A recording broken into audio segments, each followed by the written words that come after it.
Yo, jangan lupa subscribe. Jangan lupa subscribe.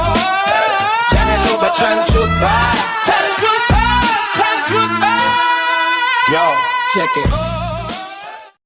Cerita dibuka dengan memperlihatkan suasana kelas. Ada seorang cowok merupakan MC kita bernama Yuki. Memiliki teman ciwi semasa kecil yang sangat akrab bernama Yuhi. Yuki risih karena si Yuhi yang terlalu dekat akan menimbulkan gosip yang tidak baik bagi tetangga. Ya, meski begitu Yuhi bodoh amat dengan tetangga karena baginya sangat wajar teman semasa kecil dekat seperti ini.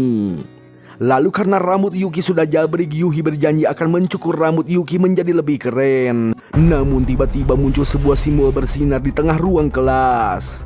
Sontak seluruh murid di kelas terkaget dan ketakutan. Sedangkan Yuki hanya tersenyum seakan-akan sudah mengetahui hal ini. Ya, semua murid di kelas telah dikirim ke dunia isekai. Semua panik terkecuali Yuki yang nampak senang dengan hal ini. Lalu tiba-tiba muncul segerombolan makhluk berjirah datang menghampiri. Jelas para murid semakin panik kocar-kacir. Berbeda dengan Yuki yang masih santuy-santuy saja. Ketika makhluk berjirah mendekat, sontak Yuhi melindungi Yuki. Namun apa yang terjadi?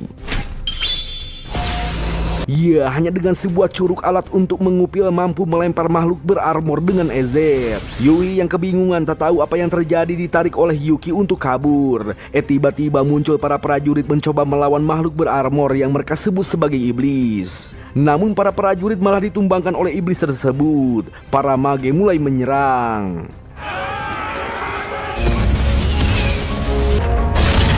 Ya, semua murid terheran melihat perang ini. Sedangkan Yuki heran seharusnya perang ini sudah berakhir.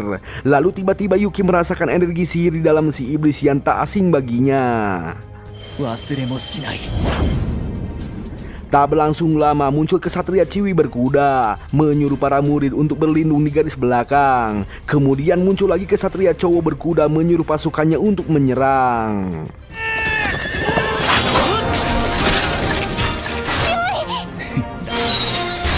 Sementara itu Yuki mengajak Yuhi untuk berlindung. Singkat cerita, kini para siswa dibawa ke hadapan sang raja.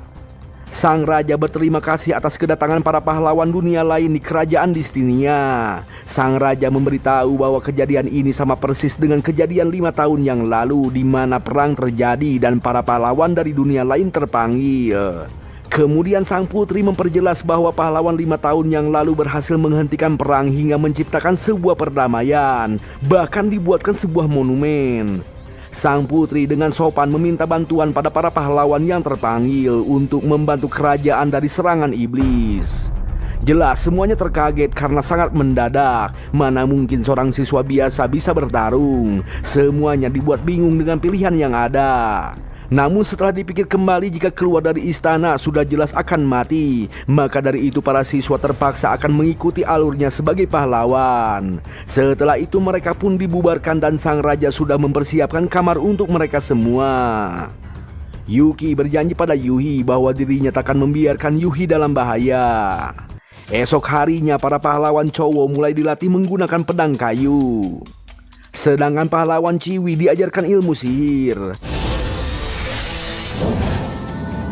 Lalu bagaimana dengan Yuki? Ya, si Yuki yang bolos latihan ditegur oleh kesatria pelatih ciwi. Yuki memanggil nama LK pada si ciwi kesatria. Sontak LK menegur Yuki yang tidak sopan memanggil nama pada atasan. Kemudian si Yuki nambah bikin jengkel memanggil pakai nona. LK berkata kelakuan Yuki sama saja dengan pahlawan 5 tahun yang lalu. Egois, selalu santai, suka-suka dan tak peduli perasaan ciwi. Bahkan bodoh amat terhadap tetangga. LK memperingati bahwa dunia ini sangatlah berbahaya. Maka dari itu sebaiknya Yuki berlatih untuk menjadi lebih kuat. Dan jika tidak menurut maka LK akan melakukan secara paksa. Sontak Yuki menantang LK. Coba saja kalau bisa. Ya, LK pun langsung memasang kuda-kuda lalu mulai menyerang. Namun serangannya tidak kena dan tiba-tiba jeplak. 思い出したかよ。 Bang, serangan apa itu bang? Kok mengerikannya bang? Kayaknya itu serangan telapak naga bro, atau bisa jadi telapak pamungkas ya, gitulah pokoknya mah. Yang pastinya di sini LK telah menyadari sesuatu setelah menerima serangan tersebut. Tiba-tiba LK langsung berlutut memanggil nama Setsu. Waduh, ada apa ini bang? Ada apa ini bang? Jelasin bang, gue blunder bang. Sama bro, kita lanjut dulu lah. Waduh bro, itu lihat, sifat LK berubah 2500 derajat bro. 180 derajat bang, jangan malu-maluin lah bang. Ya gitulah, tapi itu tidak penting bro. Yang penting di sini saking kagumnya melihat Setsu, LK bersedia menjadi kursinya. Waduh, ada apa ini?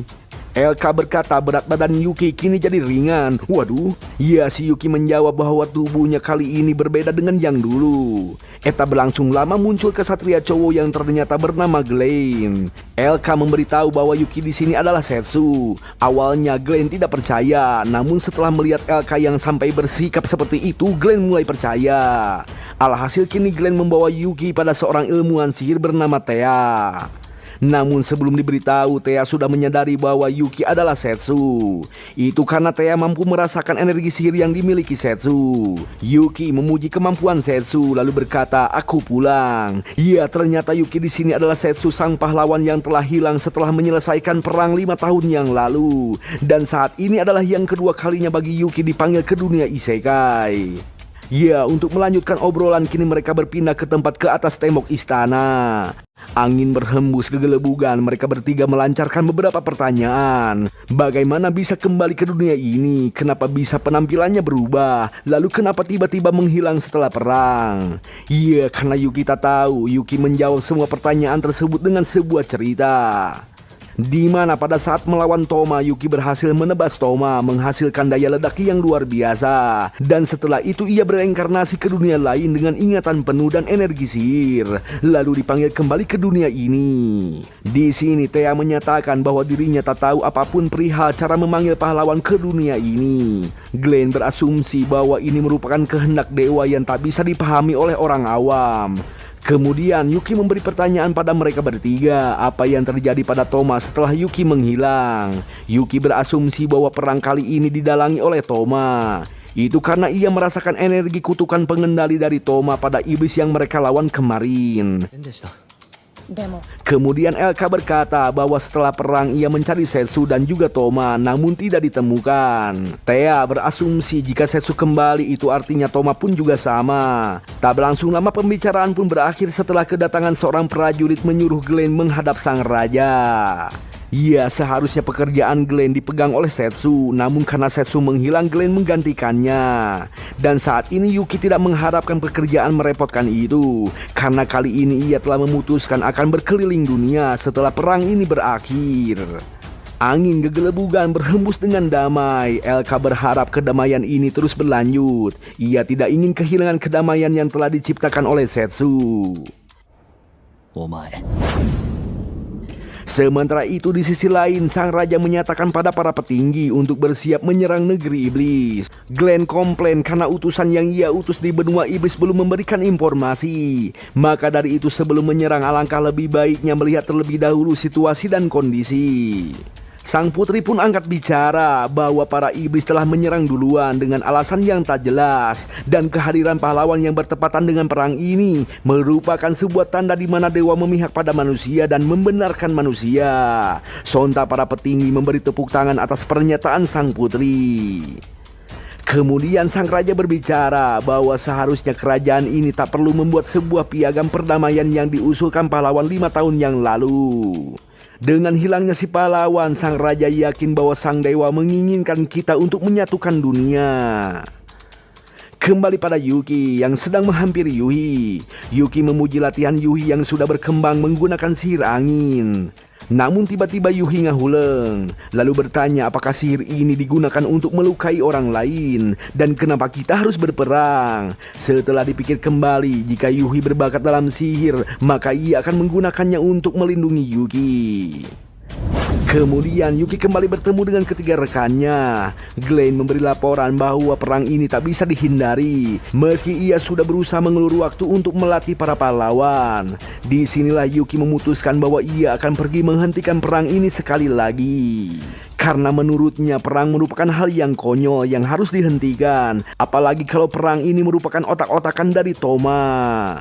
Ketiga rekannya siap menemani sang pahlawan. Mereka senang akhirnya bisa berjuang bersama kembali. Namun kali ini Yuki akan pergi sendirian. Yuki harap ketiga rekannya tetap tinggal di sini untuk melindungi kerajaan. Ya, mereka langsung menurut apapun perintah dari sang pahlawan. Esok hari pagi pun tiba karena Yuki meminta perlengkapannya yang dulu. Ketiga rekannya mengantar Yuki ke sebuah gudang penyimpanan. Dan karena banyak penjagaan di situ, Thea menggunakan sihir tak terlihat untuk mereka semua. LK maju duluan berencana untuk melakukan secara damai. Namun beginilah LK, damainya itu kebablasan bro. Si penjaga yang bonyok dimasukkan ke dalam kotak. Sementara itu Yuhi yang sedang lewat merasakan kehadiran Yuki. Namun ia tidak menghampirinya karena sibuk akan latihan. Kembali pada Yuki dan rekan-rekannya di sebuah gudang. Tak berlangsung lama Yuki menemukan pedang miliknya yang dulu, yaitu Kuromaru. Tak berlangsung lama para penjaga mulai ribut setelah menemukan temannya yang bonyok di dalam kota. Dan karena sudah terlanjur ketahuan, Glenn dan Thea akan mengalihkan perhatian agar Yuki bisa kabur. Lalu si Aka ngapain ya? Iya, karena LK orangnya suka bikin kacau ikut dengan Yuki. Tapi caranya itu loh kok malah digusur ya. Dan yang bikin aneh si Aka malah keenakan bro. Ketika di luar pintu istana, Yuki pamit akan segera pergi dan LK harus kembali ke istana. Eta berlangsung lama, Yuhi datang menghampiri. Yuhi bertanya kenapa Yuki akan pergi. LK mencoba menegur karena perlakuannya tidak sopan. Namun Yuki bilang tidak apa-apa. Lalu Yuki memberitahu pada Yuhi bahwa sebenarnya dirinya telah terpanggil ke dunia isekai yang kedua kalinya. Yuki berencana menemui kenalan lamanya untuk menghentikan perang ini. Yuhi nangis pengen ikut. Yuhi berjanji akan menjadi orang yang berguna. Meski begitu Yuki tetap tidak memperbolehkannya karena Yuki tidak mau melibatkan Yuhi ke dalam bahaya. Dan hal ini ia lakukan karena merupakan sebuah kewajibannya. Yuhi mencoba mengerti lalu memeluk. Yuhi meminta Yuki untuk memejamkan mata. Sontak Yuki langsung tersipu malu karena ia mengira akan disosor. Dan ketika mata dipejamkan, Yuhi mengeluarkan sihir angin dan api yang digabungkan untuk mencukur rambut Yuki yang sudah jabri. Ya, Yuki di sini sangat takjub memuji kemampuan Yuhi. Kemudian Yuhi berjanji bahwa dirinya akan menjadi lebih kuat lagi. Disentilah itu si Yuhi. Jelas Yuhi marah-marah, apa maksudnya coba? Ya, Yuki memberitahu bahwa Yuhi akan lulus jika berhasil menghindari serangan tersebut lain kali. Setelah itu Yuki pun mulai berangkat. Sebelum lanjut ke cerita, kita diperlihatkan sebuah kisah masa lalu. Terjadi perdebatan antara si kakek pedagang perhiasan dan pelanggannya, di mana si kakek tetap nggak akan menjual brosnya meski si pelanggan telah menawar dengan harga yang mahal. Si kakek bilang ini bukan masalah uang, tapi masalah pencurahan hati sebagai pembuat. Tiba-tiba cucunya muncul bilang si pelanggan adalah penipu. Sontak si kakek langsung mengusir pelanggannya sambil berkata bahwa duit akan mempan terhadapnya. Namun setelah diberi setumpuk duit langsung deal. Lah kok bisa gitu ya? Nah setelah si pelanggan pergi, si bocah bertanya, apakah harga diri adalah hal yang terpenting bagi seorang pengrajin? Sang kakek menjelaskan bahwa jika seorang pengrajin melupakan harga diri dan konsistensi, maka hidupnya takkan berguna. Namun ada satu pengecualian, yaitu duit. Acuh!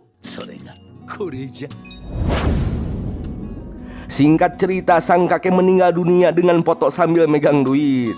Si bocah menerima wasiat terakhir dari sang kakek untuk mengantarkan suatu barang ke suatu negeri.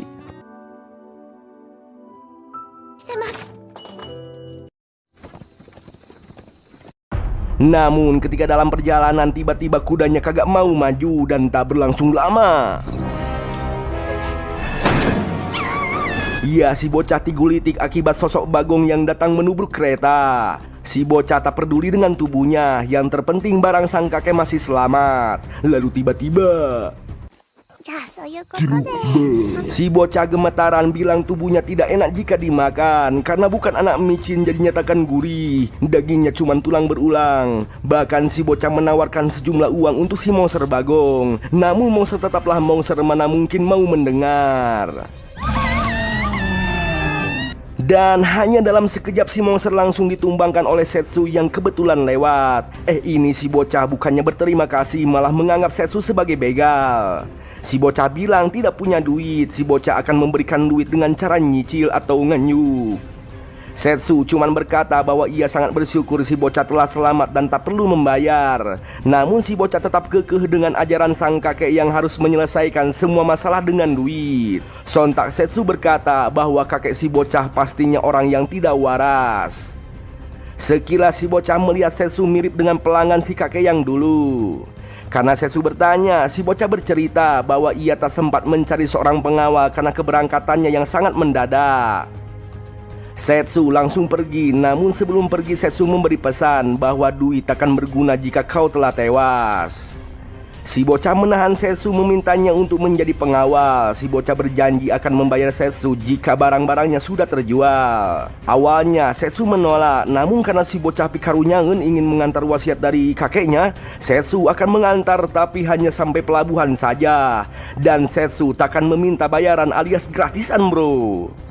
Kini Setsu dan si bocah mulai berangkat menuju pelabuhan berboncengan menggunakan kuda.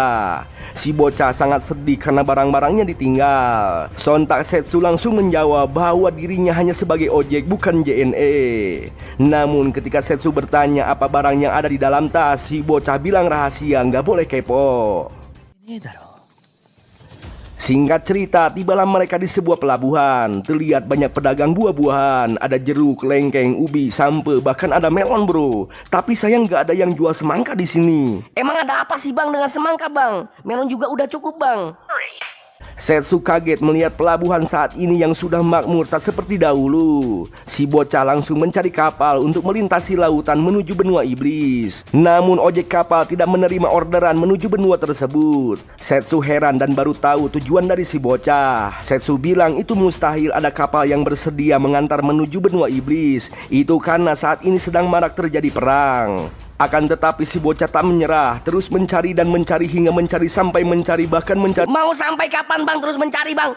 Ya sampai ketemu orang yang mau mengantar atuh bro. Namun satu pun tak ada yang mau. Tiba-tiba si bocah ditegur oleh para angkatan kesatria yang sedang melakukan inspeksi pelabuhan. Si bocah memperlihatkan kartu tanda pengenalnya.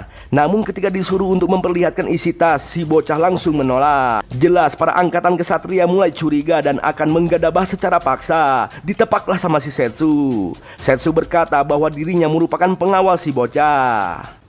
Para angkatan kesatria langsung bersiap mencabut pedangnya sambil berkata pada Setsu, berpandai-pandailah jika memilih lawan. Jelas Setsu tertarik ingin bertarung untuk membungkam mulut bau para angkatan kesatria yang songong. Akan tetapi para tetangga berkumpul melihat kejadian ini. Alhasil para angkatan kesatria yang tak mau jelek di mata tetangga langsung pergi. Setsu ketawa sinis sambil bergumam di dalam hati. Pastinya Elka dan Glenn akan kerepotan mengurusi bawahan seperti mereka. Dan disinilah kita baru tahu bahwa tetangga adalah yang paling OP. Si bocah begitu senang dengan Setsu yang berani melawan anggota kesatria. Si bocah memberikan bekal makanannya sebagai hadiah. Setsu menjelaskan sebagai pasukan kesatria yang tak memiliki lencana tidak diperbolehkan untuk memeriksa warga sipil terkecuali memiliki surat izin dari atasan. Jelas si bocah makin kagum dengan Setsu yang memiliki wawasan luas. Setsu bilang dia hanya diberitahu oleh teman lamanya yang bawel. Langsung muncullah bayangannya di langit. Kemudian karena tak ada yang bisa mengantarnya, si bocah berinisiatif akan membeli sebuah kapal. Setsu bilang itu mustahil karena harga kapal sangatlah mahal. Jelas si bocah sedih karena tak ada lagi cara. Sontak si bocah langsung senang ketika Setsu memiliki ide. Si bocah akan membayarnya berapapun itu. Setsu menjawab tak perlu membayar, namun ada syaratnya, yaitu si bocah harus istirahat untuk malam ini dan jangan terlalu memaksakan diri. Jelas si bocah langsung senang. Tapi si bocah bilang biaya penginapannya bagi dua ya. Langsung bengonglah itu si Setsu. Di penginapan pada saat si bocah akan mandi, si bocah meminta tolong untuk menjaga barangnya yang berharga pada Setsu. Dan karena si bocah sudah percaya, menunjukkan isi di dalam kotak berupa bros. Setsu terkejut karena bros itu tidak asing di matanya.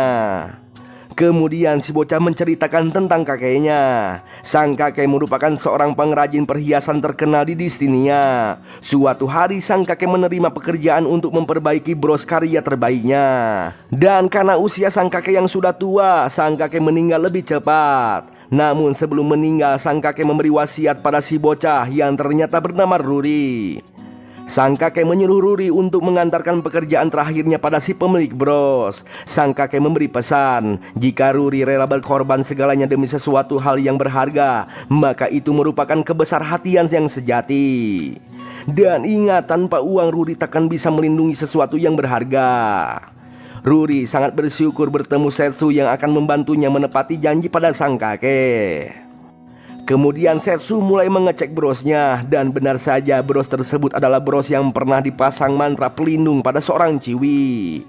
Sontak Setsu langsung khawatir bagaimana nasib si ciwi saat ini karena brosnya telah rusak.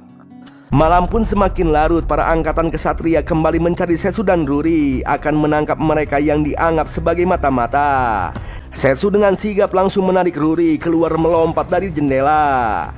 Setsu sangat senang kabur seperti ini, nampak seperti main kucing-kucingan, tapi si Ruri malah soak.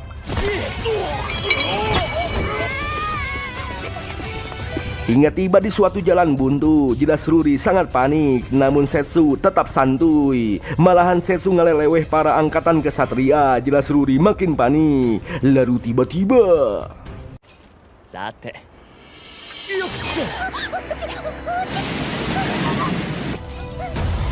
ya, muncul sosok naga laut. Para angkatan kesatria terkejut tak sanggup berkata apa-apa. Setsu menyuruh sang naga yang bernama Lepia untuk mengantarnya ke benua iblis. Sontak Ruri terkejut mendengar nama Lepia yang merupakan seorang dewa laut. Ruri bergumam di dalam hati, tak menyangka telah mengangkat seorang pengawal yang luar biasa. Tak berlangsung lama, benua iblis pun mulai terlihat. Dan ketika sampai di permukaan, Lepia gelut dengan monster cumi raksasa. Sementara Setsu bersorak riang melihat pertarungan mereka, dan seperti biasa, Ruri hanya bisa terkejut melihat pengalaman-pengalaman yang luar biasa. Setelah mengalahkan monster cumi, Setsu memperkenalkan Lepia pada Ruri. Jelas Ruri sangat senang bisa melihat wujud asli dari sang penguasa laut. Namun Lepia tetap marah pada Setsu yang diam saja tak mau membantu saat melawan cumi-cumi. Lepia kesal setelah 5 tahun tak bertemu. Setsu malah memanggil lalu menjadikan Lepia sebagai ojek dan malah nonton doang. Kemudian Ruri bertanya gimana nasib bangkai cumi-cumi. Sontak Lepia berkata biar Setsu yang ngurus. Dan jadilah cincin cumi-cumi goreng. Ruri sangat menikmati masakan Setsu, begitupun Lepia. Namun Lepia lebih menyukai yang mentah. Lepia memberitahu di dekat sini ada sebuah desa nelayan iblis, yaitu desa Polse. Dan di belakang gunung sana merupakan Apple Barrow, istana Raja Iblis, yang merupakan tempat penerima paket dari Ruri, lebih tepatnya pemilik bros bernama Dejastol Sereno. Karena Ruri bertanya, Lepia pun memberitahu bahwa Dejastol merupakan Raja Iblis. Kagetlah itu si Ruri. Lepia pamit karena tugasnya sudah selesai. Namun Setsu menahannya, meminta Lepia untuk mengantarnya pada Raja Iblis karena Lepia dekat dengan Raja Iblis. Sontak Lepia marah dengan Setsu yang banyak minta. Udah mah baru ketemu setelah 5 tahun dijadiin ojek, ngajak ciwi lain lagi. Tiba-tiba ada bocil iblis kematian menceramahi Setsu, di mana dalam sebuah pertengkaran kekasih, apapun masalahnya cowok harus meminta maaf. Bahkan mereka meledek bahwa Setsu tak bisa memahami perasaan ciwi. Keselah itu si Setsu langsung memberikan gorengan cumi agar para bocil segera pergi. Ini para bocil malah lari-lari bersorak karena gorengan cuminya sangatlah nikmat. Lepia tertawa menyarankan untuk membawa cumi ke desa mereka. Senanglah itu para bocil memuji Lepia yang baik hati. Keselah itu si Setsu langsung bawa cumi ke desa.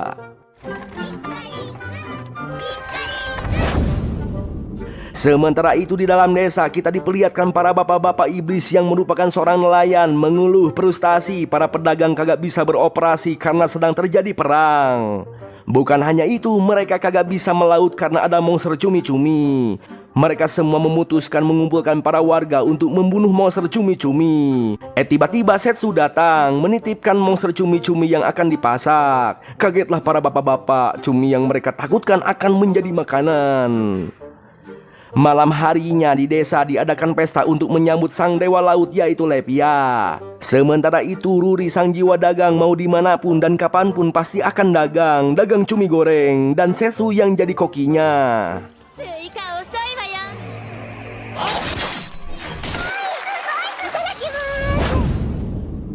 Malam pun semakin larut. Dari kejauhan seorang kepala pengawal Raja Iblis bernama Vlad panik melihat desa Polse dianggap kebakaran, mengira bangsa manusia telah mulai menyerang. Lepia heran dengan Ruri yang masih bocah udah teler padahal cuman meminum jus doang gitu. Ruri melancarkan berbagai pertanyaan. Kok bisa kenal Setsu? Kok bisa Setsu dan Lepia kenal Raja Iblis? Ya, Lepia pun mulai bercerita. Di mana 5 tahun yang lalu Lepia bertarung melawan Setsu yang ingin melintasi laut tanpa izin.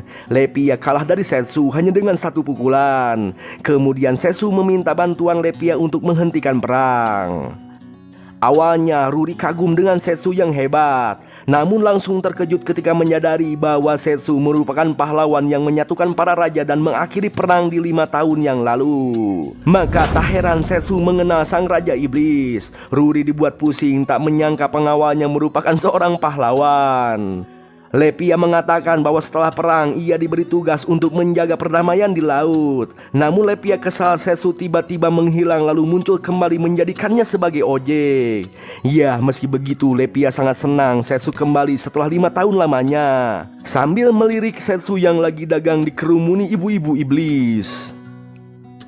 Ruri tersenyum melihat ekspresi Lepia yang nampak menyukai Setsu. Lepia bilang itu tidak mungkin. Sang penguasa lautan jatuh cinta terhadap manusia. Namun jujur saja Lepia selama ini selalu menunggu Setsu kembali. Lalu tiba-tiba ya, muncullah Vlad yang rariweh tepara ruguh akan menyelamatkan para iblis dari serangan manusia. Si bocil nanya, Kunaon om? genoklah itu si Vlad. Di pinggir laut sambil menemani Ruri tertidur, Lepia menikmati ikan segar. Kemudian Vlad datang meminta maaf karena telah rariweh tepara rugu. Namun Vlad heran kok bisa-bisanya Lepia datang ke desa dengan wujud manusia. Tak lama Setsu datang dan Vlad kini menyadari bahwa Setsu adalah Setsu sang pahlawan. Vlad akhirnya melihat secercah harapan. Sontak Vlad langsung memohon pada Setsu untuk menyelamatkan Raja Iblis. Jelas Setsu dan Lepia terheran ada apa dengan Raja Iblis. Vlad bercerita bahwa sang Raja Iblis akan menikah dengan seorang pria bernama Terra Seniter. Menurut Lepia itu kabar baik, namun menurut Vlad itu adalah kabar buruk karena pernikahan tersebut terjadi akibat sebuah kutukan pelet, di mana Terra memberikan sebuah kalung kutukan yang kuat pada Raja Iblis sebagai pengganti cincin pernikahan. Sontak Setsu berpikir kalung seperti apa yang mampu menaklukkan Dejas yang dikenal sangat kuat. Kemudian Vlad memberitahu bahwa manusia telah melakukan penyerangan terlebih dahulu menggunakan sebuah pasukan berjirah raksasa sambil mengibarkan bendera Distinia. Pada saat itu pasukan iblis berhasil mengalahkannya. Lalu sang Raja Iblis mengutus utusannya ke Distinia.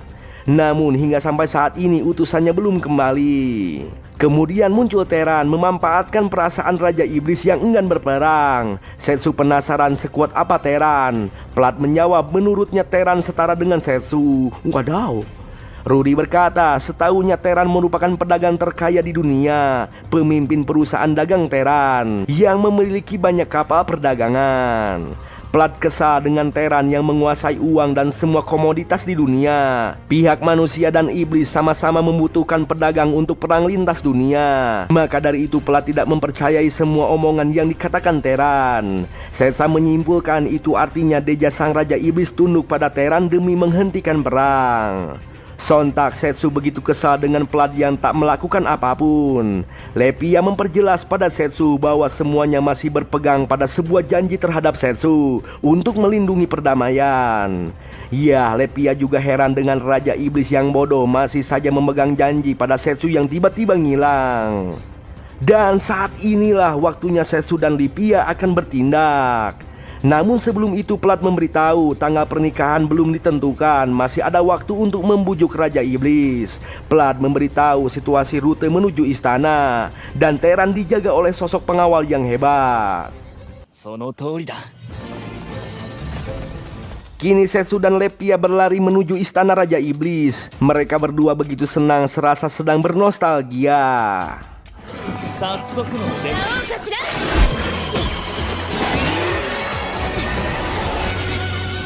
Lepia menanyakan apa rencana Setsu setelah sampai di istana. Jelas Setsu akan menghajar Teran dan membatalkan pernikahannya. Sebenarnya Setsu mulai curiga ada dalang di balik semua ini. Perang yang terjadi bukanlah kebetulan, melainkan direncanakan oleh seseorang. Itu karena sosok Jira raksasa juga menyerang Distinia. Dan Distinia menyatakan bahwa benua iblis telah melakukan penyerangan terlebih dahulu.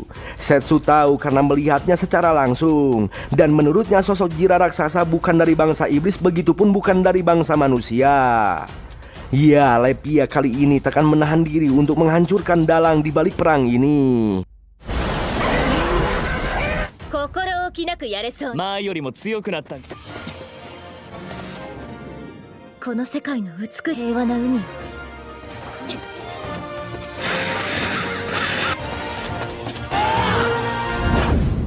Lanjut, kemudian kita diperlihatkan masa lalu dari Dezas, lebih tepatnya sang Raja Iblis. Dezas setelah hidup cukup lama, maka dari itu ia tahu bahwa dunia berputar tak sesuai kehendak. Meski begitu, Dezas selalu berjuang sebagai penguasa, pelindung dan pewaris. Namun suatu hari Dezas kalah dari seorang manusia yang merupakan seorang pahlawan, yaitu Setsu. Dezas terkaget dengan Setsu yang tak mau membunuhnya. Malahan Setsu hanya ingin berbicara, lalu memberikan sebuah bros yang indah. Setsu bilang bros tersebut merupakan simbol perdamaian, dan Dezas sangat cocok menggunakan bros berwarna hitam. Sontak Dezas langsung menangis haru. Seolah-olah perjuangannya telah terjawab, menghentikan semua perang dan menciptakan perdamaian. Waktu pun terus berlalu hingga suatu hari Dezas menerima kabar bahwa Setsu telah menghilang entah kemana, tak ada yang tahu. Bahkan orang-orang di Distinia pun tak ada yang tahu. Sambil memandang ke arah jendela, Dezas bergumam, meski tak bisa bertemu lagi, Dezas akan menepati janji pada Setsu untuk menjaga perdamaian. 5 tahun pun berlalu, Dezas mengelilingi kota di negeri iblis. Dezas sangat senang melihat kotanya yang semakin makmur. Ada tukang daging, ada juga tukang buah-buahan bro. Jual pisang, buah pir, bahkan buah naga. Dan akhirnya kita melihat semangka. Ada apa sih bang dengan semangka bang?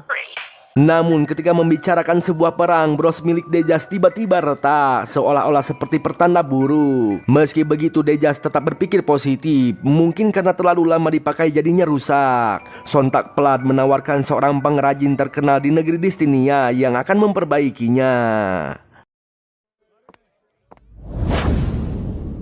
Waktu pun terus berlalu. Suatu hari salah satu pasukan iblis melaporkan ada sebuah penyerangan dari negeri Distinia di daerah pesisir. Pelat mengira bahwa lambang perdamaian mulai rapuh. Dezas tak percaya akan hal itu dan mencurigai sesuatu. Dezas menyuruh para petinggi untuk mengumpulkan pasukan. Sementara Zeon dan Lamina diutus ke Distinia untuk memastikan apa yang terjadi sebenarnya. Kemudian Dezas kembali memandangi jendela dan bergumam bahwa ia akan tetap menepati janji pada Setsu. Para pasukan iblis mulai dikirim untuk melawan pasukan Jirah raksasa yang dikirim dari Distinia. Meski mulai tak percaya dengan bangsa manusia, mereka tetap yakin bahwa sang Raja Iblis akan menemukan solusinya. 1 bulan telah berlalu, Dezas mulai khawatir karena utusannya belum kembali dan ia tidak mendapatkan kabar dari Distinia. Dezas takut dirinya tak bisa menepati janji pada Setsu. Tak lama kemudian datang seorang tamu dari negeri manusia, yaitu Teran, si pedagang kaya. Dengan wajah yang songong Pikaru Jiten, Teran menawarkan sebuah bantuan untuk mengakhiri perang ini. Kela ngopi heula. Dezas bertanya, semua ini pasti ada syaratnya kan? Teran menjawab bahwa Dezas harus menjadi istrinya. Dezas melempar kertas kontrak, paham dengan maksud Teran yang ingin memperbudak Raja Iblis. Teran menjawab bahwa ia mengagumi kecantikan Dezas. Kemudian Teran menunjukkan sebuah kalung yang akan menjadi ikrar. Sontak Pelat terkejut melihat energi kutukan yang sangat kuat. Pelat meminta Dezas untuk menolak tawaran konyol ini. Namun Dezas tak mau dengar, lalu meminta Teran memberikan waktu untuknya berpikir. Teran langsung bergegas pergi dan akan menunggu jawaban dari Dezas sampai kapanpun. Namun perlu diingat, Dezas tak punya waktu cukup lama sebelum perang semakin membesar. Ketika Dejas sendirian, Dejas membayangkan sosok Setsu. Apakah ini cara untuk menepati janji pada Setsu?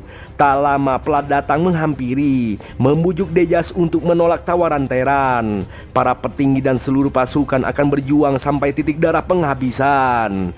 Nah, itulah yang tidak diinginkan oleh Dejas. Maka dari itu, untuk menghindari perang, Dejas akan menerima tawaran dari Teran. あろう者が白を身にまとうこと。 Ketika perjalanan pulang di dalam kereta, Teran berbicara dengan sosok misterius bahwa dirinya telah melaksanakan rencana yang diinginkan si misterius ini. Teran sempat heran kenapa si misterius ini sangat menginginkan kerajaan iblis. Namun Teran gak peduli karena yang penting dirinya telah mendapatkan Dejas sang raja iblis yang cantik. Acung. それが我が主のその必要は Singkat cerita, tibalah hari pernikahan akan digelar. Para tamu dari ras iblis dan manusia menghadiri acara pernikahan. Bahkan si misterius pun yang menjadi pengawal Teran ikut hadir. Tak lama sang pengantin pun tiba.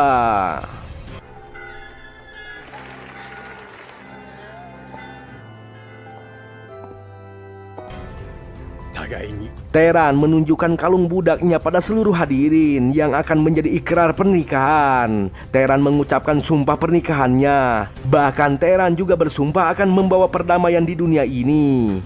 Lalu ketika Dejas akan mengucap sumpah, selintas teringat sosok Setsu. Dan Dejas semakin pasrah melakukan semua ini demi sebuah janji pada Setsu. Namun tiba-tiba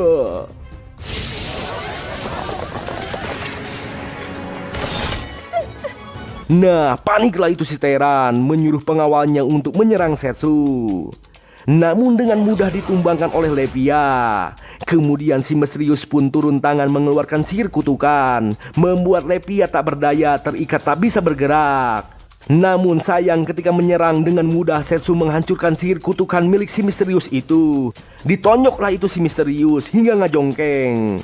Makin paniklah itu si Teran. Setsu tertawa ingin mereka menebus semua kesalahan yang telah membuat Dejas menangis.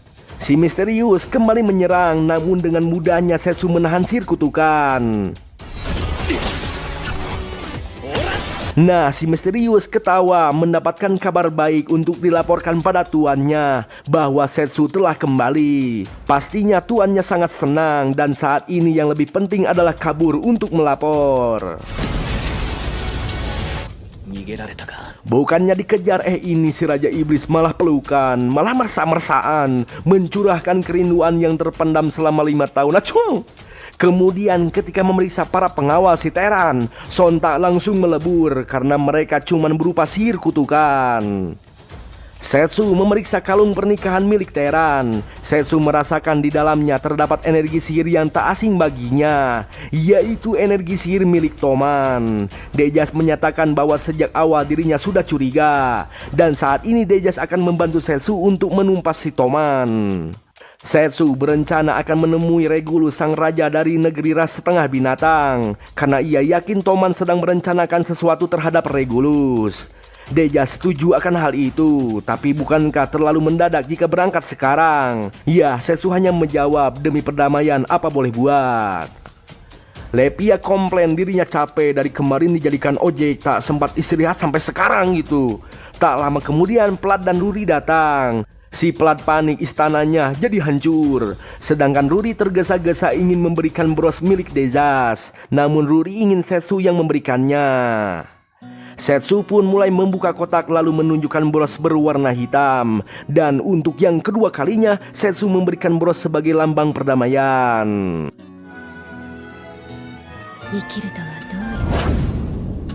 Nah, kemudian Teran ditangkap sebagai tersangka pencurian celana dalam milik tetangga yang selalu meresahkan. Bang, serius lah bang, gue tabok lu bang. Yang pastinya Setsu saat ini akan berangkat bersama Lepia menuju negeri setengah binatang, bro. Sang Raja Iblis sebenarnya ingin ikut, namun sebagai raja ia tidak bisa meninggalkan negerinya, bro. Sedangkan Ruri akan tinggal di negeri iblis yang pastinya akan berdagang. Dan setelah mengucap perpisahan, mereka pun berangkat. Gaskeun.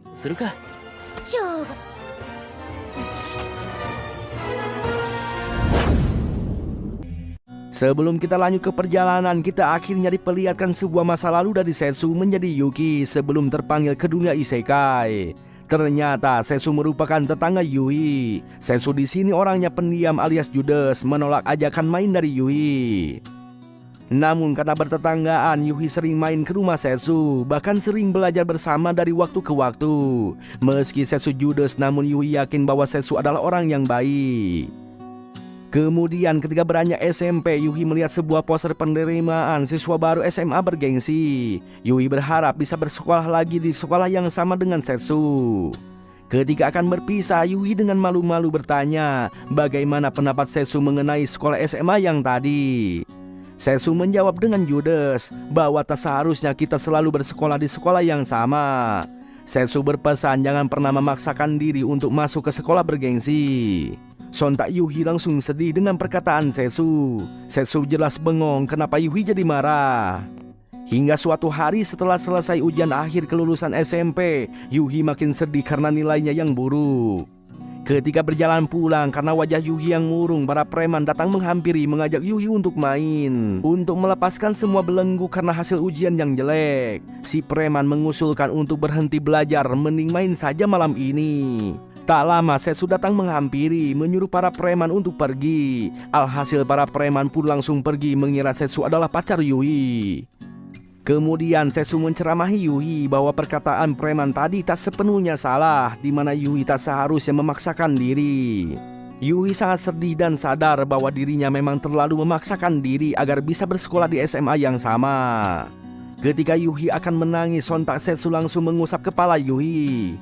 Lalu berkata, jika memang tekad Yui seperti itu, maka Setsu akan ikut.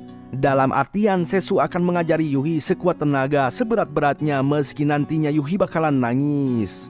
Ya, meski perkataan tersebut terdengar agak seram, namun Yui sangat senang dengan perkataan barusan yang dianggapnya sangat manis. Karena sebenarnya Yui hanya ingin terus bersama Setsu, orang yang ia cintai untuk selamanya. Acuang! Kembali pada saat ini, para pahlawan yang terpanggil ke dunia isekai dilatih sihir. Semuanya langsung terkaget ketika melihat sihir milik Yui yang lebih kuat. LK memuji Yui yang memiliki perkembangan lebih cepat di antara yang lainnya. Kemudian setelah latihan selesai, semuanya pada bubar terkecuali Yui. Yui mengejar LK dan Grain. Yui ingin memastikan apakah mereka berdua memang rekan Setsu sejak lama. Grain menjelaskan bahwa dirinya dan LK bisa dibilang sahabat Setsu. LK heran dengan Setsu yang selalu menarik perhatian orang lain termasuk Yui dan mungkin juga termasuk LK. LK memberitahu bahwa dirinya menghormati Setsu yang memiliki keinginan untuk melihat pemandangan yang sama, lebih tepatnya suatu kedamaian. LK bertanya apa maksud yang sebenarnya dari Yui. Sontak Yui dengan penuh tekad meminta sebuah pelatihan khusus dengan alasan ingin mengejar Setsu agar bisa bersamanya. Karena melihat tekad dari Yui, LK membawa Yui ke atas tembok. Kemudian LK bercerita kedamaian saat ini merupakan berkat perjuangan Setsu. Dan saat ini di balik cakrawala sana, Setsu sedang berjuang untuk kedamaian yang kedua kalinya. LK sebagai sahabat akan menunggunya di sini dan siap maju kapanpun. Yui paham apa yang dimaksud LK, maka dari itu dengan tekad ingin terus di samping Setsu, Yui ingin menutup kekurangannya yang masih lemah. Memohon pada LK untuk melatihnya secara khusus. Mendengar hal tersebut, LK tak akan ragu langsung mulai menyerang Yui.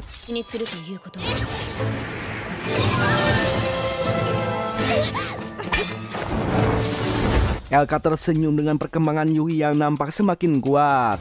LK sadar orang-orang di luar dunia isekai memanglah istimewa. Namun kuat saja tidaklah cukup. LK akan menunjukkan sesuatu yang kurang dari Yui. Kini Yui dibawa ke sebuah ruang bawah tanah, lebih tepatnya saluran air. Tempat ini dihuni monster, merupakan tempat untuk pelatihan akhir bagi para kesatria. Dan tak berlangsung lama tiba-tiba muncul monster keluar dari air, yaitu monster buaya. Yui ketakutan melawannya, namun demi Setsu Yui memberanikan diri. Yui senang karena telah mengalahkan monster buaya, namun itu tidak benar. Si monster buaya masih hidup balik menyerang. Di saat itulah Yui melancarkan serangan yang lebih kuat sehingga si buaya terpental. Yui nampak ragu untuk membunuh si buaya. Maka dari itu Elka menunjukkan cara mengeksekusi si buaya tanpa ragu sedikit pun.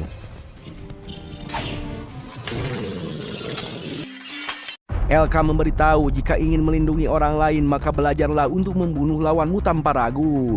Dan itulah kekurangan dari Yui. 私に足りないもの。 Esok hari pagi pun tiba, Yuhi melamunkan kejadian kemarin. Tak lama Thea datang langsung menghampiri Yuhi lalu mengobati luka Yuhi. Thea kesal dengan Elka yang terlalu gegabah mengajak Yuhi ke dalam pertempuran yang nyata. Sontak Yuhi memberitahu bahwa semua ini atas kemauannya sendiri. Thea menegaskan bahwa dirinya menganggap Yuhi sebagai teman. Sebenarnya Thea tak tahu bagaimana kehidupan Setsu di dunia sebelumnya. Namun tatapan Setsu terhadap Yuhi sama dengan tatapan Setsu pada Elka dan Glenn. Begitupun Thea. Thea menjelaskan bahwa dirinya dan teman-teman tak bisa mengajari sebuah tekad. Dan kini ia paham sebenarnya Elka bertindak keras terhadap Yuhi karena ingin merangkul Yuhi sebagai seorang teman. Kemudian Thea bertanya kenapa Yuhi sangat ingin bersama Setsu, padahal banyak bahaya menanti jika tetap bersama Setsu. Sontak Yuhi tersenyum menceritakan bahwa Setsu selalu membantu dan melindungi Yuhi selama ini. Maka dari itu kali ini ia ingin memiliki kesempatan untuk membantu Setsu. Thea sangat senang mendengarnya lalu menyemangati Yuhi. Dan setelah itu Thea keluar. Thea memberitahu pada Elka yang sedang menguping di luar kamar bahwa Yuhi adalah orang yang kuat. Elka tahu akan hal itu. Secara mandiri Yuhi dapat melindungi diri sendiri di medan perperangan. Namun lain hal jika bersama Setsu dan rekan-rekannya, karena musuh yang dihadapi tak tahu sekuat apa. Thea paham bahwa Elka tak mau memaksakan sebuah tekad. Namun sebuah keputusan tak bisa ditentukan oleh Elka maupun Setsu, melainkan Yuhi sendiri. Setelah itu Yuhi diajak mengobrol oleh Glenn. Setelah Yuhi bercerita, Glenn menegaskan bahwa ragu untuk membunuh adalah hal yang wajar. Kemudian Yuhi bertanya apa alasan Glenn memutuskan untuk bertarung. Glenn memberitahu bahwa dia lebih memilih melawan daripada melihat orang lain tersakiti. Menurutnya tekad miliknya itu adalah hal yang biasa. Namun meski biasa, itulah tekad yang dimilikinya. Semua orang memiliki tekad masing-masing. Dan untuk menemukan jawabannya hanyalah diri sendiri. Glenn berharap Yuhi menemukan tekad yang dimiliki. Glenn pergi sambil berpesan, sepertinya Setsu juga ingin mendengar tekad apa yang dimiliki Yuhi. Yuhi terus berpikir tekad apa yang dimilikinya dalam bertarung. Tak lama kemudian Yuhi langsung menemukannya. Kemudian semuanya terkejut melihat sihir Yuhi yang semakin kuat.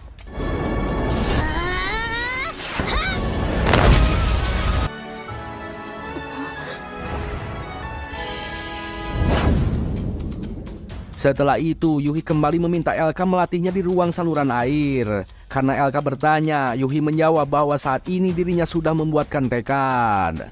Dan lagi-lagi Yuhi harus menghadapi monster buaya.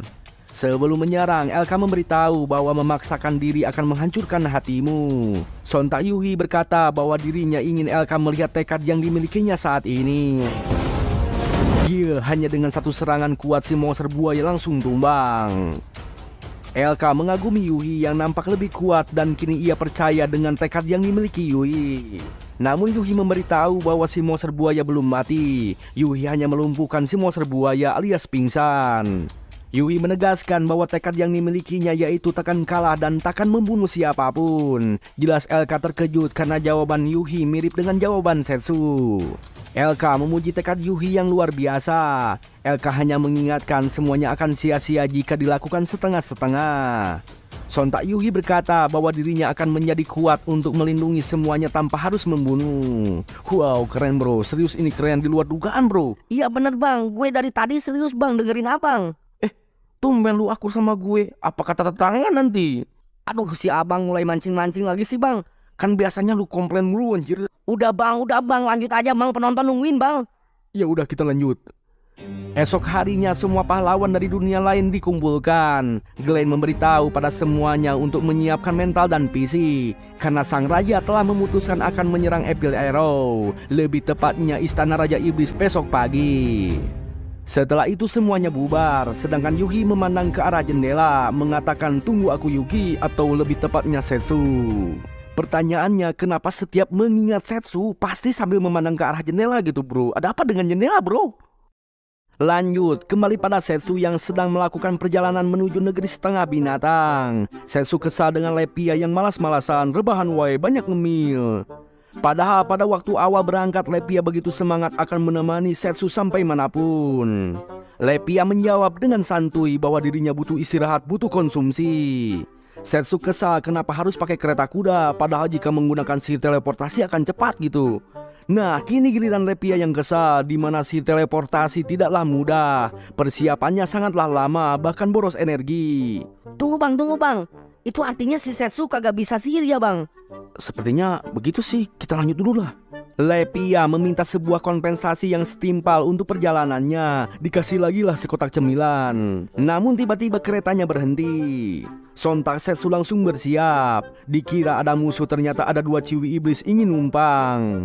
Setsu dan si ciwi iblis saling terbengong. Yang ternyata si ciwi ini merupakan Alize yang cengeng kenalan Setsu. Alize memanggil Setsu guru. Dan Alize bilang bukan lagi Alize yang cengeng tapi sambil nangis. Di dalam kereta, Setsu memperkenalkan Alize pada Lepia. Sontak Alize mengaku sebagai murid Setsu nomor 1. Setsu bilang ia tidak pernah menganggap Alize sebagai murid. Ini si Alize malah mengaku sering diajari sekujur tubuhnya dasar-dasar pertempuran setiap malam. Sontak Lepia bertanya apa maksud dari sekujur tubuh setiap malam. Setsu tak bisa berkata karena itu salah paham. Kemudian Alize memperkenalkan si bocil iblis bernama Amele. Amele mengaku bahwa dirinya adalah adik dari Alize. Jelas Setsu heran setahunya Alize tidak memiliki adik. Namun pembicaraan malah beralih pada Setsu yang menghilang selama 5 tahun. なるほど。 Setelah diceritakan, akhirnya Alize paham bahwa Setsu menghilang ke dunia lain lalu terpanggil kembali ke Isekai. Dan saat ini Setsu ingin menghentikan rencana Toman. Alize bilang tidak akan ikut menuju benua setengah binatang. Sebenarnya Alize ingin ikut berjuang dengan Setsu, namun saat ini ia sedang menghadapi masalah yang serius. Nah, disinilah Alize mulai bercerita. Semenjak Setsu menghilang, Alize selalu menerima misi memburu monster sebagai bentuk latihan. Suatu hari Alize menerima misi untuk menumpas seekor naga yang sering menyerang desa Jethro. Alize menginap di sebuah rumah, lebih tepatnya rumahnya Amele. Amele menyambut Alize dengan sopan, menyiapkan sebuah makanan yang enak. Bahkan menyiapkan buah-buahan, namun sayangnya bukan melon melainkan apel. Tapi itu nggak penting sih. Yang penting di sini Amele bercerita bahwa sebenarnya dirinya memiliki seorang kakak. Amele bercerita bahwa 2 tahun yang lalu Amele diadopsi oleh sang kakak, menganggap Amele sebagai adik. Namun suatu hari sang kakak menghilang dan belum pulang hingga saat ini semenjak kemunculan seekor naga. Amele sudah terbiasa dengan hidupnya yang selalu sebatang kara. Hal tersebut membuat Alize simpati, menyuruh Amele untuk menganggapnya sebagai kakak. Kemudian Alize mulai bersiap memburu sang naga. Alize memotong penangkal anti monster untuk memancing sang naga. Alize menyuruh Amele untuk berlindung di rumah saja. Sebelum pergi, Amele menunjukkan seekor kupu-kupu yang indah. Amele berjanji kelak jika kakaknya sudah pulang akan dikenalkan pada Alize. Setelah Amele pergi, kemudian tak lama sang naga pun hadir. Alize berhasil memukul mundur sang naga. Namun ketika dikejar, sang naga menghilang entah kemana. Dan pada saat kembali ke desa, seluruh penduduk menghilang, menyisakan Amele seorang yang sedang bersembunyi di dalam rumah. Setelah itu Alize membawa Amele pergi ke kota untuk menyelamatkan Amele, hingga akhirnya bertemu dengan Setsu. Inti permasalahan di sini, setiap naga muncul, penduduk desa auto menghilang. Secara umumnya jika sang naga menyerang akan ada bekas jejak, misalnya mayat penduduk atau kerusakan area. Namun nyatanya tidak ada. Jelas Setsu merasa aneh, Lepia juga merasa aneh, bahkan tetangga juga merasa aneh. Setsu tidak pernah tahu mengenai naga yang suka menculik. Namun meski begitu Setsu akan membantu untuk mengungkapnya. Nah, Lepia mulai berasumsi mungkin saja itu ulah zombie. Seorang necromancer akan menjadikan mayat para penduduk menjadi zombie. Setsu jelas membantah bahwa zombie itu biasanya menambah jumlah, bukan menghilangkannya. Lepia mempertegas bahwa ada zombie angin, di mana setelah menjadi zombie akan berubah menjadi tak terlihat. Dan bisa jadi para zombie akan berubah menjadi naga zombie. Ditimpuklah pakai misting sama si Setsu. Si Lepia mulai berasumsi lagi tuh, mungkin saja itu ulah sosok siren, di mana siren memiliki suara yang mampu memikat para pria. Setsu kembali membantah, desanya kan di gunung bukan di laut. Lepia tetap kekeh bisa jadi siren ada yang suka makan di daratan bahkan tinggal di gunung. Loh bang, masa duyung hidup di gunung sih bang? Apa kata tetangga nanti bang? Ya itu kan cuman asumsi bro, setiap orang kan bebas berpendapat bro, kita lanjut dulu lah. Nah, Amele mulai menjelaskan menurutnya makhluk lautan memiliki bau yang unik, lebih tepatnya bau hanyir. Sontak Lepia langsung mencium baunya sendiri, apa iya gitu baunya hanyir? Amele langsung panik karena takut menyinggungnya. Kemudian giliran Setsu mulai berasumsi mungkin bisa jadi itu ulah alien. Di dunia Setsu sebelumnya, alien sangat terkenal suka nyulik manusia menggunakan pesawat piring terbang. Tapi bro, menurut gue bisa jadi itu ulah wewe gombel bro. Karena setahu gue, wewe gombel suka nyulik bocil FF yang main sampai malam. Bahkan bocil ML yang suka ngomong kasar gitu. Bang, kalau emang ulah wewe gombel, itu si Amele kan bocil, kenapa kagak diculik bang? Oh iya ya, ini anime kok bikin mikir ya. Bro, bisa jadi ini ulah si kolor ijo atau kuntilanak atau genderuwo gitu. Aduh si abang kok malah nyebutin hantu Indo sih bang? Yang elit dong bang, hantu luar negeri bang, kayak Dracula atau vampir atau serigala jadi-jadian bang. Loh, kok tiap negara hantunya beda-beda sih bro? Udah bang, mending lanjut aja bang. Iya udah deh, kita lanjut.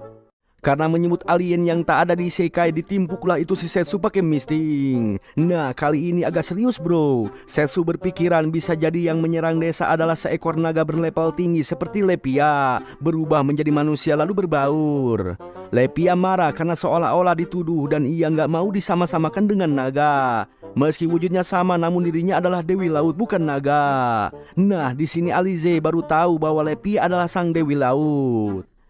Ketika pembicaraan akan mendapat sebuah hasil, tiba-tiba kudanya berhenti. Itu karena di depan ada air mengalir deras akibat hujan. Ya kalau di kampung mah itu teh disebut caah bro. Maka dari itu mereka berhenti dulu sejenak sampai airnya surut. Nah, pembicaraan pun berlanjut. Lepia menyebutkan bahwa biasanya seekor monster akan hadir karena terpancing energi sihir. Lebih jelasnya energi sihir mampu memancing monster datang. Setsu mulai menanyakan kenapa bisa warga desa menghilang. Setaunya manusia tak bisa hilang dengan melebur seperti uap. Bisa jadi mereka dipindahkan ke suatu tempat, yaitu dengan sihir teleportasi. Setsu menegaskan, coba pikirkan orang-orang menghilang saat hadirnya naga kan? Bagaimana jika dibalikan, jika orang-orang menghilang naga akan datang? Jawabannya hanya satu, orang-orang dihilangkan menggunakan sihir teleportasi dan sihir besar tersebut mengundang seekor naga datang. Alize bilang itu tidak mungkin karena sihir tersebut harus ada pawangnya dan untuk melakukan sihir teleportasi memerlukan waktu yang cukup lama. Setsu bertanya, sihir teleportasi butuh persiapan yang cukup lama kan? Lantas siapa orang baru yang datang ke desa 2 tahun yang lalu? Sontak Amele melakukan pembelaan menyebut bahwa alien lebih masuk akal dalam kasus penculikan manusia. Bahkan Alize pun membela bahwa Amele di sini merupakan korban. Nah, Setsu mengingatkan perkataan Amele sebelumnya, di mana Amele bisa mengetahui bau monster laut, seperti halnya Lepia. Perlu diketahui, Lepia di sini bukanlah monster biasa. Wujudnya yang menjadi manusia mampu menghilangkan pancaran energi sihirnya sehingga takkan ada yang mengetahuinya bahwa Lepia adalah seorang dewi laut, terkecuali seorang pawang. Dan tiba-tiba, そりゃまあ魔物に何事 ya benar saja Amele di sini merupakan penjelmaan seekor naga alias pelaku yang menculik warga desa. Alize merasa bersalah karena tidak menyadarinya sejak awal. Bahkan dirinya merasa malu karena telah mengaku sebagai murid nomor 1 Setsu. Sontak Setsu meneriaki Alize sebagai murid nomor 1. Alhasil Alize kembali bersemangat.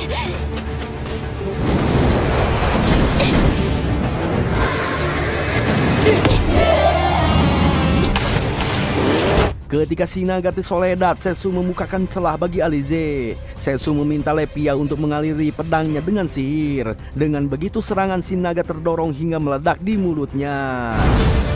Dan di saat itulah Alize beraksi, menusuk kepala Sinaga sampai ke otak, langsung menghilang dan lenyap.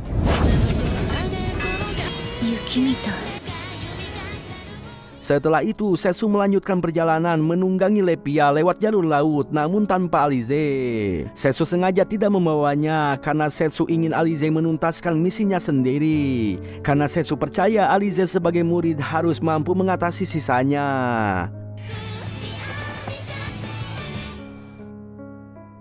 Nah, kita pun diperlihatkan situasi Alize yang kembali ke desa Jethro. Ketika di rumah, Alize masih terkenang ingatan bersama Amele. Namun apa yang terjadi, tiba-tiba Amele datang kembali. Amele ketawa karena Alize menganggapnya sudah mati. Bahkan Amele mengolok Alize yang tak memiliki hidung yang peka.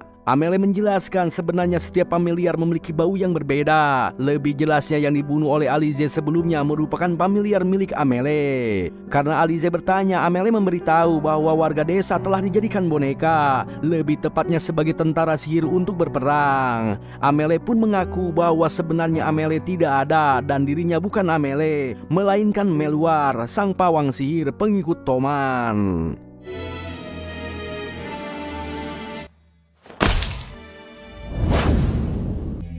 Lanjut, di sisi lain di negeri binatang, kita diperlihatkan seorang ciwi bernama Shiro Neko disambut dengan baik oleh para warga, bahkan dibekali banyak makanan. Shiro sangat senang menerima itu semua dan ia berjanji akan membalas kebaikan semuanya. Bukan hanya itu, para bocil sangat mengagumi Shiro yang jago gelut melawan monster. Para bocil ingin sekali menjadi orang kuat seperti Shiro. Dan semakin jauh berjalan, para warga terus memberikan beberapa makanan hingga membuat Shiro kerepotan membawanya karena terlalu menumpuk. Sampailah Shiro di rumahnya. Shiro tinggal bersama adiknya yang bernama Mineko. Mineko sakit-sakitan sejak lama dan tak kunjung sembuh meski sudah mengkonsumsi banyak obat-obatan.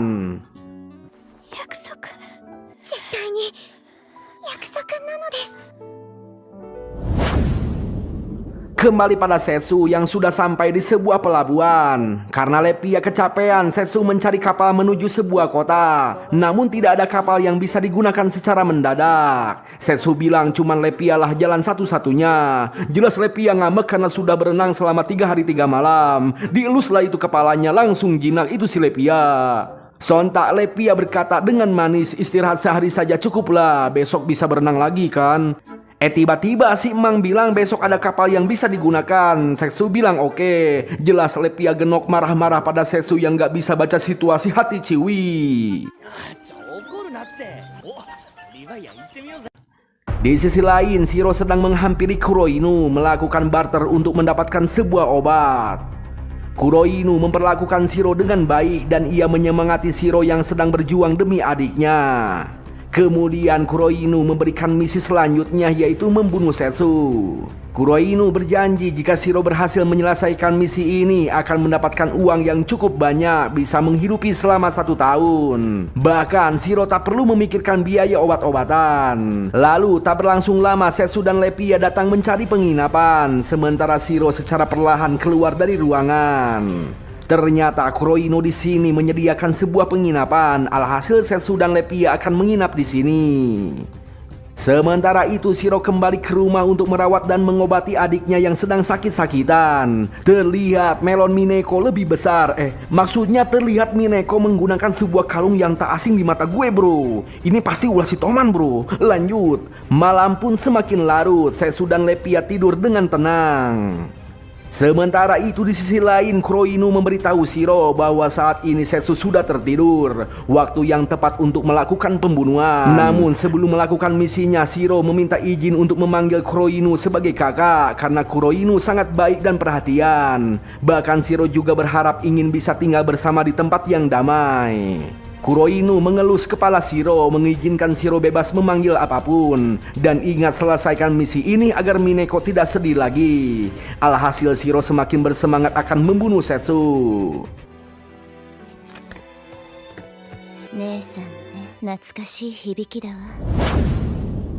Saat ini Shiro mulai memasuki kamar, namun apa yang terjadi ketika akan mengeksekusi tiba-tiba Setsu menghilang. Kemudian Setsu menendang Shiro dari arah belakang hingga terpental keluar jendela. Sontak Setsu bertanya apakah Shiro suruhan Toma. Shiro bilang tidak kenal lalu melakukan perubahan wujud, kembali menyerang Setsu menggunakan sihir bola api.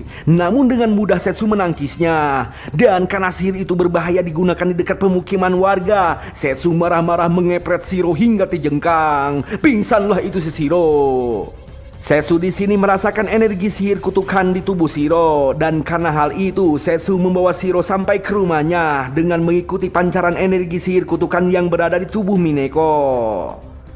Ketika sadarkan diri, Shiro tak bisa marah karena adiknya ada di situ. Kemudian Setsu menjelaskan bahwa Mineko sebenarnya tidaklah sakit, dan Shiro tak perlu melakukan pekerjaan kotor demi obat-obatan yang tak perlu. Dengan skillnya, Setsu menunjukkan energi sihir kutukan yang bersemayam di tubuh Mineko. Sontak Shiro menangis meminta tolong pada Setsu untuk segera menyelamatkan Mineko.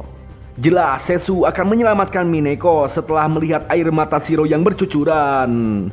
Kemudian Setsu mengeluarkan sebuah pedang rakus yang mampu menyerap kutukan apapun.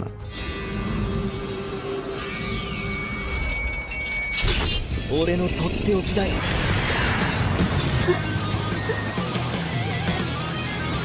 Eta berlangsung lama, tiba-tiba Kuroinu datang untuk menggagalkan Setsu. Untungnya Shiro berhasil melindungi Setsu. Dan karena sedang dalam proses penyerapan, Setsu tak bisa menyerang Kuroinu. Alhasil Lepia turun tangan mendorong Kuroinu menggunakan sihir elemen air. Lalu Kuroinu melemparkan kunainya, namun dengan mudah ditangkis. Kuroinu terheran kok bisa penguasa laut berpihak pada manusia. Namun meski begitu, menurutnya Lepia tak ada apa-apanya jika di daratan. Kuroinu mengeluarkan beberapa kage bunsin untuk mengepung Lepia. Dikira hebat, ternyata lemah. Hanya dengan puncratan air seluruh kage bunsin Kuroinu menghilang. Dan lagi-lagi Kuroinu dihantam menggunakan sihir air. Lepia di sini sengaja tidak membunuhnya untuk mendapatkan info lebih. Namun Kuroinu tak mau memberitahu apapun, lebih memilih untuk mati. Kemudian Shiro datang menghampiri menanyakan kenapa bisa melakukan semua ini. Kuroinu hanya menjawab bahwa Shiro tak pantas memanggilnya kakak, sebutan yang memuakan. Lantas Kuroinu memberitahu tujuan Toma yang sebenarnya, yaitu ingin menjadi dewa lalu melenyapkan semua ras di dunia ini. Kuroinu di sini mengaku bahwa dirinya merupakan bidak Toma yang setia, dan setelah itu Kuroinu kabur menggunakan sebuah item menghilang dalam sekejap. Lalu bagaimana dengan Mineko? Ya, saat ini Mineko sehat walafiat terbebas dari kutukan Toma. Alhasil adik kakak pun saling berpelukan menangis haru. Bang, gue mau tanya bang, masa si Shiro adiknya sih bang? Lihat saja bang, si Mineko lebih tinggi dan lebih besar dari si Shiro bang. Iya juga ya, kok bisa ya? Mungkin konsumsinya berbeda bro, jadi pertumbuhannya lebih cepat si Mineko gitu. Tapi nggak tahu ah. Yang penting kita lanjut dulu bro. Ya, Setsu di sini terheran mendengar tujuan Toma yang selalu mengejutkan. Namun jika benar ingin menghancurkan dunia, maka Setsu akan menghentikan Toma dengan cara apapun. ああ、おかげさんでな。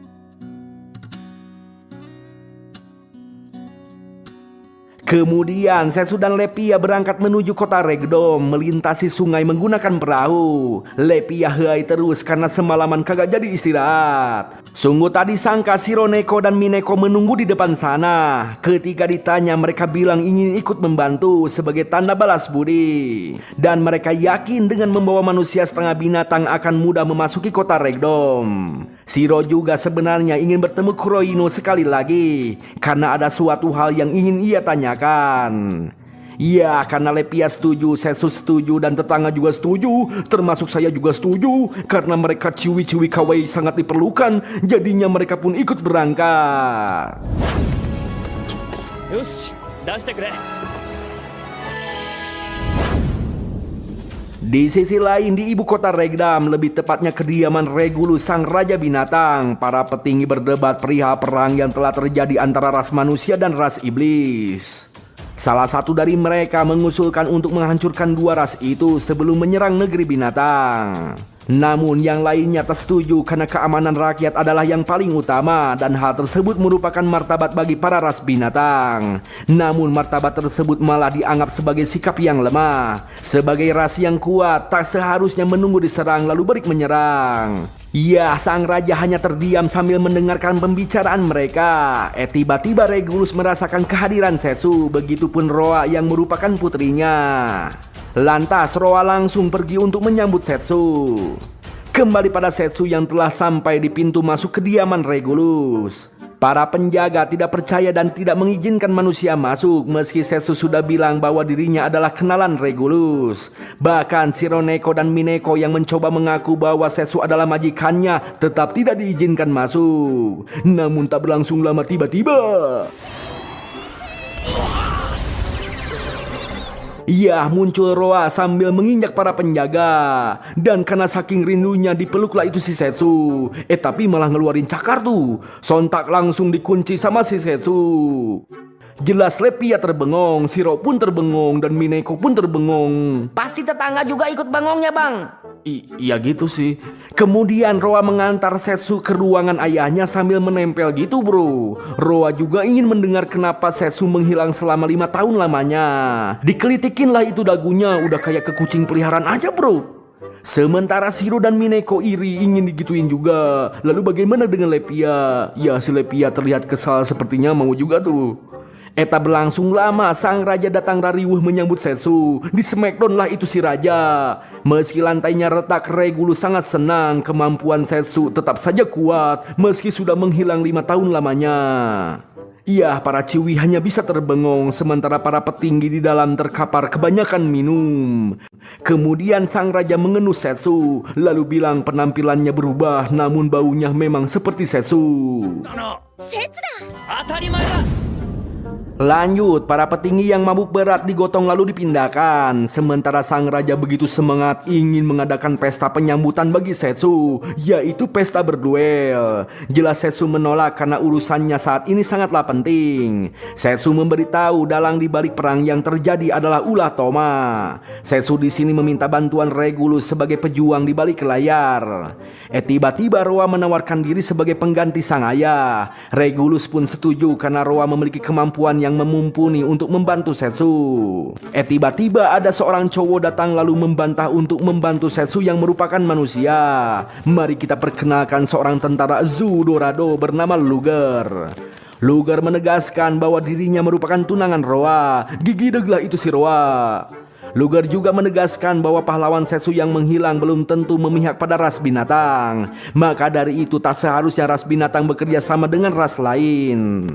Sontak Roa langsung bilang Setsu adalah calon majikannya di masa depan. Jelas Luger kesal lalu mengajak Baiwan sama Setsu untuk mempertaruhkan martabat dari ras binatang. Jelas sang raja pastinya senang bisa melihat pesta duel dan ia menyatakan yang menang akan bertunangan dengan Roa. Sontak Setsu langsung terheran kenapa urusannya jadi soal pertunangannya. Akan tetapi untuk mendapatkan bantuan dari ras binatang, Setsu harus menerima duel ini. Ketika di luar ruangan, sang raja meminta maaf karena urusannya jadi begini. Namun hal ini bagus untuk Setsu. Jika Setsu menang akan mendapatkan bantuan berikut mendapatkan Roa. Seperti menyelam sambil meminum air. Acuau! Ini si Roa malah ngebet pengen Setsu yang jadi majikannya bro. Ini si Shiro dan Mineko malah bilang juga ingin Setsu jadi majikannya juga gitu. Ini si Lepia malah menceramahi Shiro dan Mineko jangan membuat urusan jadi panjang. Ini si sang raja malah ketawa ketiwi. Ini mulu lu bang. Ini tetangga gimana bang? Malam harinya Roa menghampiri Luger memberitahu bahwa perbedaan kemampuan antara Luger dan Setsu bagaikan langit dan bumi dan sebaiknya Luger menghentikan duel besok. Luger bilang ia sudah tahu, namun sebagai ras binatang dirinya tak boleh menyerah begitu saja. Dan kemungkinan menang miliknya bukanlah nol. Luger memberitahu bahwa dirinya telah tertanam tanda kutukan dari negeri timur dan tanda tersebut mampu mengubah emosi menjadi sebuah kekuatan. Dalam artian semakin kuat emosinya, semakin kuat juga kekuatan yang tercipta. Intinya Luger di sini tak peduli tubuhnya hancur dan sudah tak peduli martabatnya hanya demi melindungi Roa. Setelah itu Roa pulang dengan wajah yang murung mengingat Luger yang sampai saat ini tak pernah melihat ke arahnya, dan hal itulah yang tidak disukainya dari Luger. Ya, mungkin di sini Roa berharap Luger tidak egois. Jika ingin memenangkan hatinya cukup bertindak dengan perhatian dan berbuat baik. Ingin melindungi yang dikatakan Luger nampak seperti keinginan yang egois tanpa memperhatikan perasaan Roa. あったのはさ Esok hari pagi pun tiba, para penonton bersorak mendukung Luger sang pasukan Zudorado. Sedangkan dua kucing manis kita bersorak untuk Sesu. Lalu bagaimana dengan Lepia? Ya, si Lepia tukang ngemil cuek-cuek saja sambil makan sate goreng lele. Sebelum pertarungan dimulai, Sesu ditepak dadanya agar semangat. Jelas Luger kesal membuat tatonya hurung alias menyala. Ya, pertarungan pun dimulai setelah sang raja memberikan aba-aba. Luger menyerang duluan sambil bilang lambat. Namun nyatanya Sesu langsung flicker ke belakang lalu memuji Luger yang cepat. Kemudian Luger melancarkan serangan jarak jauh, namun hanya setepak langsung dipentalkan. Seperti biasa, Sesu mengompori lawannya untuk mengeluarkan seluruh kemampuan agar tidak membuang waktu. Alhasil si Luger langsung marah mengubah wujudnya menjadi seekor macan. Dari bangku penonton, Roa memperingati Sesu untuk hati-hati karena Luger kini telah berubah ke mode kekuatan berkali-kali lipat. Akan tetapi hanya dengan sekali smackdown si Luger langsung tumbang dan dinyatakan kalah. Jelas Roa senang, dua kucing manis kita pun ikut senang. Lalu bagaimana dengan Lepia? Ya, si Lepia masih saja cuek sambil makan jagung bakar rasa keju. Kemudian Sesu bilang pada Luger bahwa dirinya akan meminjam Roa untuk urusan perang. Namun Luger malah marah, tak mau dianggap kalah. Tiba-tiba tato itu berbisik, apakah kamu putus asa? Apakah kamu cemburu? Apakah kamu ingin kekuatan? Sontak Luger mengingat masa lalunya yang selalu melihat Roa dari kejauhan sedang asik latihan dengan Sesu. Maka dari itu, untuk mengubah posisinya, kali ini Luger tak mau kalah. Ya, kini Luger semakin merekah, membesar berotot dan berurat, menghantam Sesu hingga terpental. Karena tahu itu kutukan dari Toma, Lepia melemparkan pedang pada Sesu. Sementara Luger semakin mengamuk sehingga tubuhnya tiba-tiba terluka akibat tidak bisa menampung kekuatan kutukannya. Lantas Luger langsung kembali menyerang Sesu. Namun dengan mudah Sesu memotong lengannya. Akan tetapi lengan si Luger pulih kembali. Roa yang datang menghampiri langsung diamankan oleh Sesu. Sesu bilang jangan terlalu dekat dengan Luger karena kutukan itu akan menular. Alhasil Sesu mengeluarkan pedang Sirakus untuk mengatasi kutukan Toma. Namun tiba-tiba muncul sosok Toma di dalam kepala Luger. Toma bilang ia tak mau mengotori tangan Sesu. Toma juga bilang bahwa ia sangat merindukan Sesu. Toma di sini meminta maaf karena tidak bisa mengunjungi Sesu di dunia lain, tapi ia yakin Sesu akan kembali. Dan benar saja Sesu telah kembali dan Toma sangat senang. Lalu karena Roa teriak-teriak, Toma bilang dasar betina menjijikan dan Toma akan membunuh Roa. Sontak Sesu bilang berhenti. Toma langsung ketawa melihat Sesu yang berani menghunuskan pedangnya demi orang lain. Toma bilang Sesu selalu melindungi orang lain kecuali Toma. Maka dari itu Toma akan membunuh semuanya yang menggoda Sesu, mau itu manusia, iblis dan setengah binatang. Setelah semuanya bersih, Toma dan Sesu akan menjadi dewa dan hidup berdua dengan damai. Sontak Sesu bilang dasar yandere sambil mengacungkan pedangnya. Sesu berjanji jika Toma menyakiti orang yang tak bersalah lagi, Sesu akan menebas Toma yang kedua kalinya. Sontak Toma langsung tertawa lalu memberitahu bahwa dunia ini sudah bergerak mulai berperang. Apakah Sesu masih sempat menyelamatkan semua orang? Lantas Toma langsung menghilang sambil berkata bahwa kali ini ia akan mendapatkan Sesu.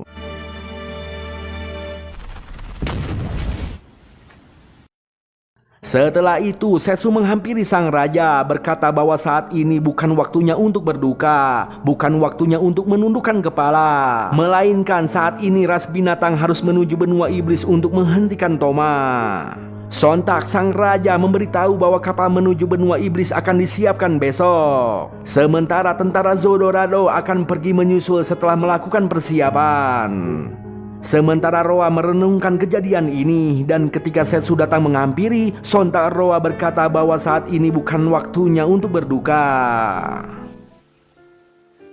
そうだな。 Nah, akhirnya kita diperlihatkan masa lalu dari Setsu dan Toma 10 tahun yang lalu. Ternyata awalnya mereka itu dari dunia nyata terpanggil ke dunia isekai.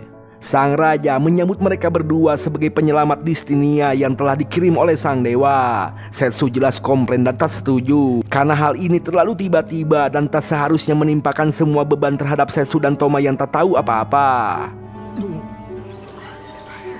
節さん Meski begitu, karena tak ada pilihan lain, Setsu akan mengikuti alur dunia isekai. Dan hal pertama yang harus dilakukan adalah menjadi orang yang kuat.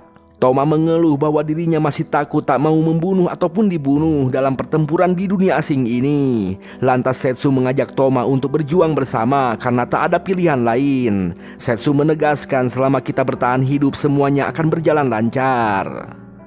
Namun setelah mendengar keluhan Toma, Setsu sependapat jika saling membunuh adalah hal yang salah. Maka dari itu Setsu akan menghentikan pertempuran tanpa harus saling membunuh.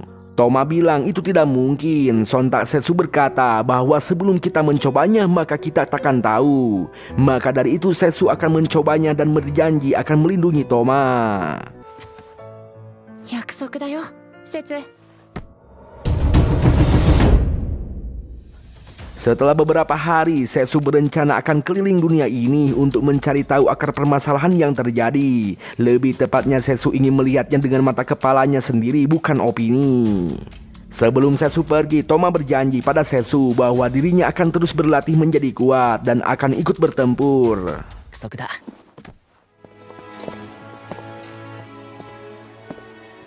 Singkat cerita, karena prestasi yang dicapainya di dalam pertempuran, Toma diangkat menjadi kesatria mendapatkan julukan pahlawan perak. Ya, berkat hal itu para pasukan pengikutnya begitu kagum dengan Toma dan berharap Toma menjadi jenderal lalu memimpin negeri ini. Jelas Toma senang karena hal ini seakan-akan selangkah lagi akan menepati janji pada Setsu bahwa dirinya akan menjadi kuat dan hebat untuk menghentikan pertempuran yang terjadi. Suatu hari, Toma dan pasukan pengikutnya menyerang sebuah kuil yang dihuni para ras iblis. Toma dan para pasukannya berhasil menembus pertahanan ras iblis, lalu membantai mereka semua tanpa sisa.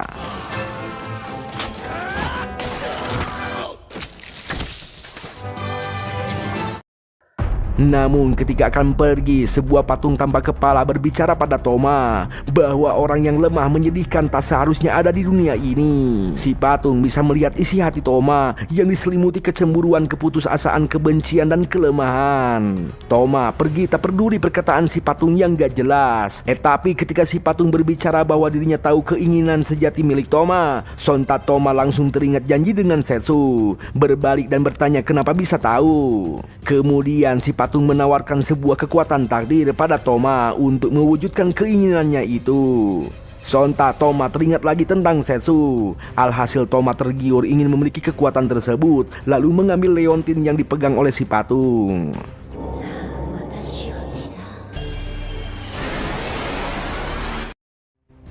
Ketika keluar dari kuil, terlihat semua pasukan pengikut Toma telah mati. Tak lama datang prajurit pengirim pesan, memberitahu bahwa perdamaian sudah tercipta, dan Toma disuruh untuk menghentikan semua pertempuran ini. Toma juga diberitahu bahwa sebentar lagi utusan penandatanganan perdamaian akan segera melintas di daerah ini. Dan benar saja bro, muncul sebuah kereta kuda lewat. Ternyata itu adalah Setsu dan para raja dari setiap ras. そこに節が Di istana, setelah menandatangani perjanjian perdamaian, mereka meresmikan perdamaian ini dengan sebuah monumen sebagai simbol. Semua warga kota jelas bangga terhadap Setsu, membuat sebuah pesta untuk merayakannya. Sementara itu di atas tembok, Toma menghampiri Setsu, memberikan pujian pada Setsu atas pencapaian yang dilakukan Setsu. Namun pembicaraan tak bisa berlangsung lama karena Elka dan kawan-kawannya memanggil Setsu untuk segera memulai pesta. Lalu ketika Setsu akan pergi, Toma ingin berbicara namun Toma agak ragu. Lantas Toma bertanya apakah dirinya telah menepati janji pada Setsu. Toma memberitahu bahwa dirinya telah berjuang pergi ke berbagai tempat untuk menciptakan perdamaian. Lalu Toma mendapatkan bisikan agar bisa kembali ke dunia asal. Lantas Toma mengajak Setsu pergi bersama meninggalkan dunia isekai. Namun Setsu menolak karena dirinya ingin menikmati dunia isekai setelah perdamaian tercipta. Sontak Toma merasa sakit hati seakan-akan perjuangannya telah sia-sia. Tiba-tiba muncul bisikan mengompori Toma, menyebut Toma menyedihkan diselimuti keputusasaan dan diselimuti rasa iri karena perbedaan pemandangan yang terpantul. Alhasil Toma murka akan membunuh setiap ras yang ada di dunia ini dan Setsu akan kembali ke seperti semula jika Setsu tak mengerti apa yang dibicarakan Toma.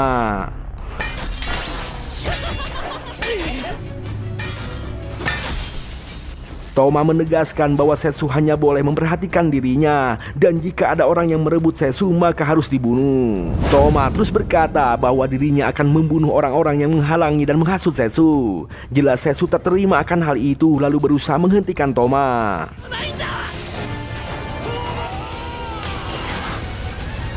Namun apa yang terjadi, benturan kekuatan energi tersebut membuat Setsu menghilang kembali ke dunia asalnya. Sementara Toma kembali ke kuil dengan keadaan terluka parah. Toma melempar liontinnya yang tak berguna karena tak ada satupun keinginan Toma yang terkabul. Namun tak berlangsung lama liontin tersebut bersinar terang memperlihatkan sebuah tempat laboratorium eksperimen transplantasi organ.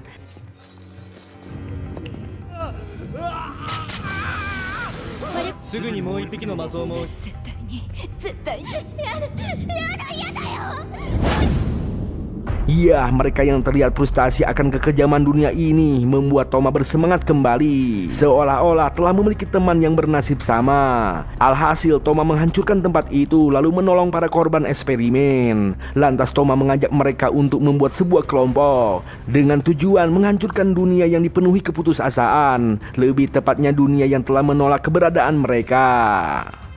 僕と来ないか。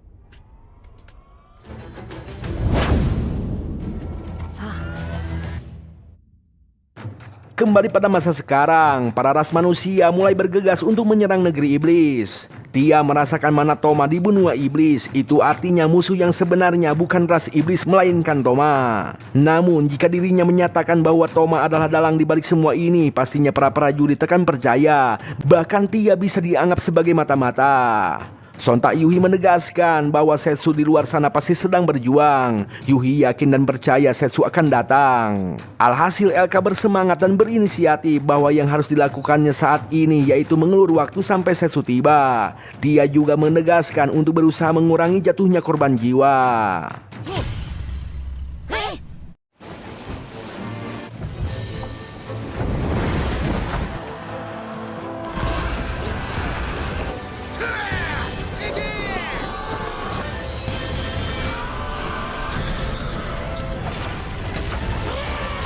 Di saat para prajurit mulai bertempur, Glenn memimpin pasukan pahlawan untuk jalan memutar ke samping lalu mulai menyerang. Tia lagi-lagi menegaskan pada para pahlawan untuk tidak mengejar musuh dan tidak membunuh musuh.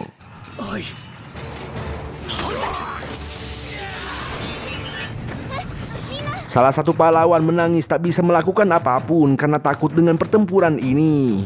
Yui datang mencoba menenangkan, bilang padanya untuk tidak memaksakan diri, cukup berlindung dan tetaplah hidup.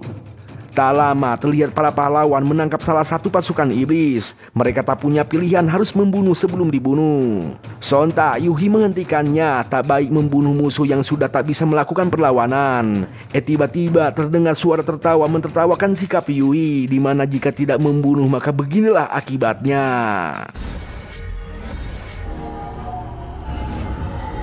Ya, muncullah pasukan raksasa dan yang bikin terkejut munculnya Alize di pihak musuh, membantai para pasukan manusia, bahkan para raksasa menyerang para pasukan ras iblis.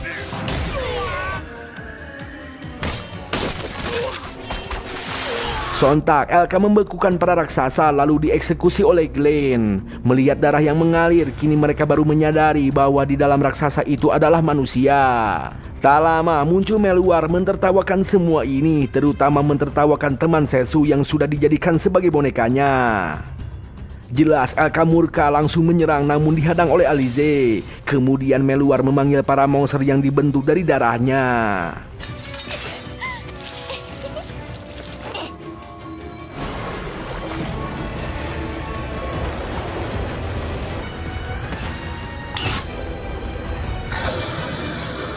Si monster ular mulai menyerang, namun hanya dengan sihir es dari Elka langsung tumbang. Sementara si monster gorila ditumbangkan oleh Glenn, dan ketika monster lainnya berkumpul, Tia beraksi menggunakan sihirnya. Terus bagaimana dengan Yuhi? Ya, meski Yuhi adalah ciwi lembut dan baik hati, berhasil mengalahkan monster kadal yang ditakuti para kaum ciwi. Jelas Meluar mulai panik, menyuruh Alize untuk membunuh mereka semua, dan terpaksa Glenn menumbangkan Alize.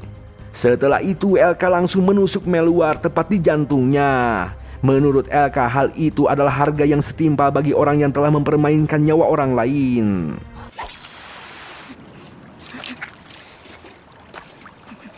Namun apa yang terjadi? Elka terheran melihat Meluar masih hidup, yaitu karena Meluar di sini merupakan hasil eksperimen, di mana organ dalamnya memiliki masing-masing 2 buah. Meluar di sini diciptakan untuk menjadi sebuah senjata. Teringat Toma yang menyelamatkan dari kesengsaraan saat eksperimen, Meluar takkan menyerah di sini untuk menghancurkan dunia atas tujuan Toma.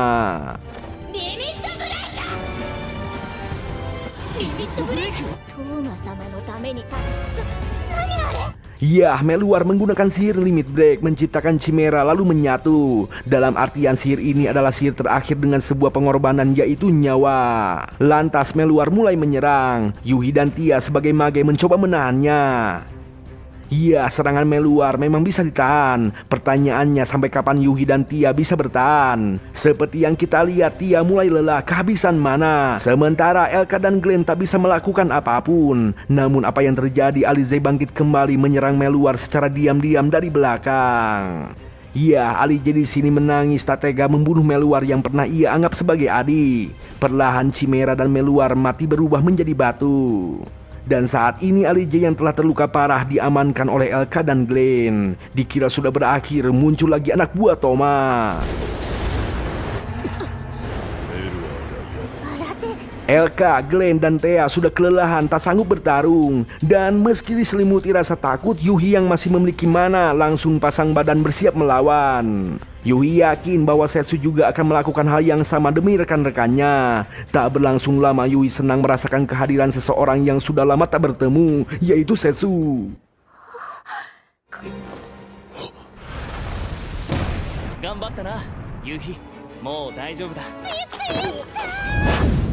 Waduh, kok lagi genting-gentingnya malah mesra-mesraan sih? Gak apa-apa bang, aman bang. Segenting apapun situasinya tetap perlu yang manis-manis bang. Ya juga sih.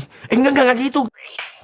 Saking kangennya sama Setsu, Yuhi nggak sadar kalau saat ini sedang bertempur. Ini si Yuhi dengan bangganya menunjukkan hasil latihan bersama Elka, yaitu nungging menyuruh Setsu duduk di pinggangnya. Sontak Elka langsung kasih jempol. Disentillah itu sama si Setsu. Nggak usah mengikuti ajaran Elka yang sesat. Sabar bang, malu sama tetangga bang. Iya, lanjut. Ya, karena kita kagak dikasih tahu nama si orang ini, kita panggil saja Leomod. Ternyata Leomod adalah orang yang telah menyerang saat di pernikahan Dezas. Sontak Yuhi mengeluarkan sihir untuk melindungi teman-temannya, sedangkan Setsu bersiap melawan Leomod. Sebelum bertarung, Leomod menanyakan kenapa Setsu repot-repot melindungi orang yang lemah. Setsu hanya menjawab bahwa mereka adalah orang yang berharga yang harus dilindungi. Alhasil Leomod semakin yakin untuk menghancurkan dunia ini. Sementara itu di sisi lain kita diperlihatkan Kuroinu membantai para pasukan manusia. Untungnya Mineko dan Shiro datang menghadang. Shiro di sini merasa Kuroinu adalah orang yang baik, maka dari itu Shiro meminta bicara baik-baik tanpa harus bertarung. Namun Kuroinu malah semakin murka karena muak melihat persaudaraan yang terlihat pura-pura.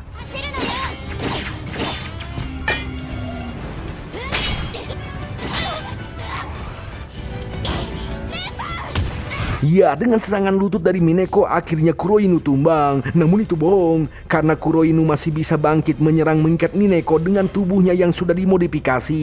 Sedangkan Shiro dipukul mundur. Sontak Kuroinu mengeluarkan limit break menghantam Shiro hingga trigolepak. Kuroinu di sini tertawa mentertawakan sebuah persaudaraan yang membuatnya serasa ingin muntah, dan menurutnya persaudaraan adalah sebuah kutukan. Sontak Shiro yang tak sependapat bangkit kembali menghampiri Mineko lalu melakukan fusion. Shiro menyebut kekuatannya ini sebagai kekuatan andalan dari sebuah persaudaraan. Memiliki kecepatan yang sangat cepat membuat Kuroinu ketar-ketir. Dan hanya dalam sekejap Kuroinu akhirnya benar-benar telah dikalahkan.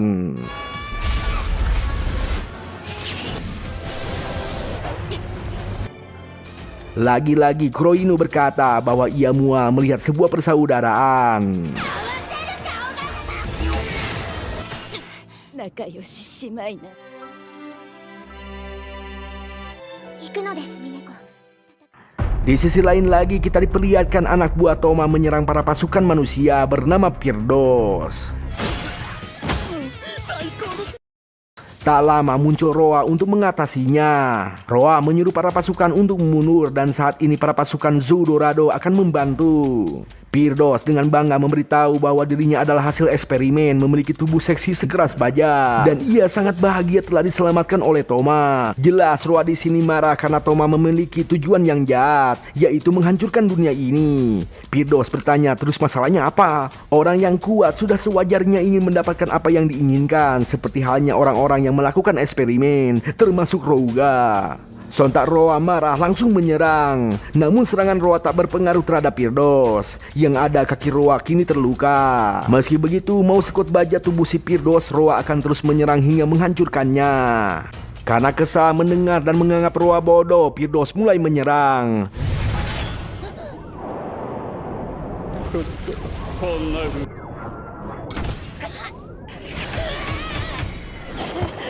Ya, Roa terluka parah akibat sebuah sihir yang membentuk bola-bola baja menghantam seluruh tubuh Roa. Pirdos tertawa mentertawakan orang yang menjunjung tinggi martabat manusia binatang. Sontak Roa bangkit kembali karena menurutnya tak ada yang lebih berharga dari melindungi martabat manusia binatang. Dan demi martabat tersebut Roa rela meski harus mengorbankan nyawa. Roa mengerahkan seluruh kekuatannya lalu kembali menyerang. Meski tubuhnya terus dihantam bola baja, Roa tetap maju menghantam Pidor. Lantas Pidor mengeraskan tubuhnya. Meski begitu Roa tetap memukul sementara Pidor hanya tersenyum. Namun apa yang terjadi tak berlangsung lama, tubuh Pidor mulai retak. Alhasil Pidor menyerang balik menggunakan duri-duri di tubuhnya. Meski terluka parah, Roa tidak menyerah, menghancurkan duri-duri lalu melancarkan serangan akhir. Pidor terluka parah, begitupun Roa. Namun sungguh tak disangka Pidor mengobati luka Roa dengan alasan telah berubah pikiran setelah melihat orang bodoh dan polos berjuang demi martabat bangsanya. Jelas Roa terheran dan bertanya kenapa orang seperti Pidor mau bekerja sama dengan Toma. Pidor hanya menjawab bahwa dirinya yang sudah menjadi monster tak layak dianggap oleh siapapun. Dan kini Pidor berharap Roa terus hidup memperjuangkan martabat konyolnya. お前の誇りも Kembali pada Setsu, ketika Leomord terpojok karena kalah beradu pedang, Leomord mengeluarkan sihir bayangan mengikat tubuh Setsu. Namun apa yang terjadi, Setsu tetap bisa bergerak menangkis serangan Leomord. Seperti biasa, Setsu mengompori lawannya untuk cepat menyerah dan panggil si Toma. Karena menurutnya pertarungan ini hanya membuang waktu, di mana Leomord takkan mungkin bisa mengalahkan Setsu. Alhasil Leomord mulai serius mengeluarkan limit break. Ya, kini tubuh Leomord diselimuti sebuah armor sihir dan ia menyebutnya Skia Amur. Leomord memiliki pertahanan yang kuat di mana serangan Setsu tekan mempan terhadapnya, bahkan mampu menyerap energi sihir milik Setsu. Meski begitu, Setsu tetap santuy karena yang diperlukannya hanya menghancurkan jirat tersebut. Lantas Setsu memperkuat sihirnya lalu menyerang dengan serangan jarak jauh.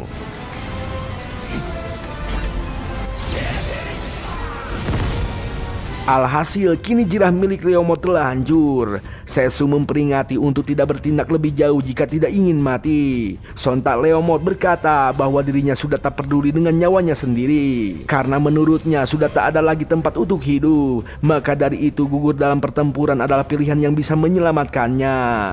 Sontak Setsu menghantam sambil berkata bodoh.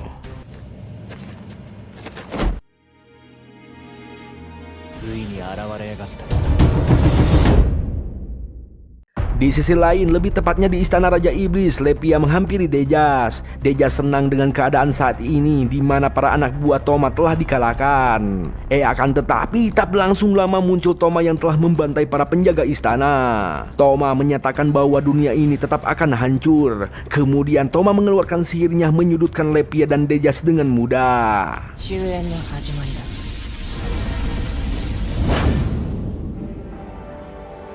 Kemudian ketika akan membunuh mereka berdua, Setsu datang untuk menghentikan Toma.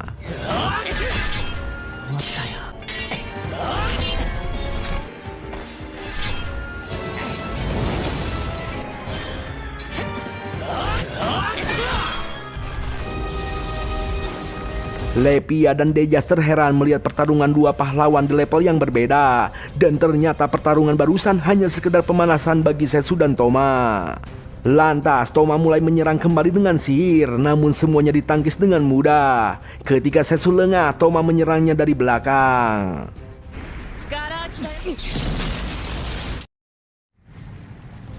Ya, alhasil kini Setsu terluka dan Toma terheran ternyata kemampuan Setsu telah menurun. Kemudian mereka kembali beradu pedang dan dengan mudah Setsu melempar pedang Toma, lalu menyerang Toma, tapi bukan dengan pedang melainkan dengan sebuah tinju.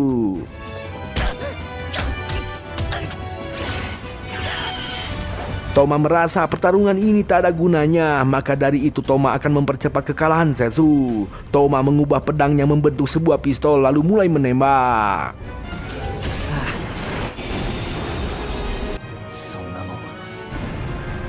Dirasa akan berbahaya bagi sekitar, Setsu menendang Toma ke atas langit, kemudian bertarung di langit. Karena kesal tembakannya tak mengenai Setsu, Toma mengubah senjatanya menjadi machine gun. Lantas Setsu mengeluarkan pedang rakusnya melahap semua serangan Toma. Kemudian Setsu memperkuat sihirnya lalu mengeluarkan serangan jarak jauh.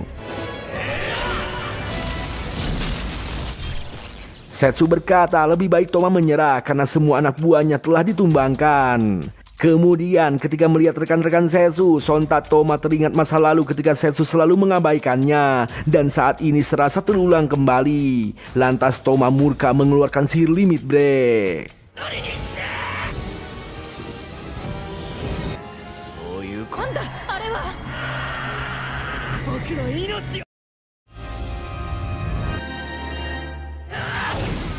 Kini Setsu mulai terpojok dan agar Setsu semakin kewalahan, Toma mengubah serangannya ke arah rekan Setsu. Alhasil Setsu tak sempat menahan semua serangan Toma. Namun untungnya semua rekan-rekan Setsu masih selamat menggunakan sihir gabungan menciptakan pelindung. Jelas Setsu lega akan hal itu dan saat ini Setsu mulai berfokus menyerang Toma.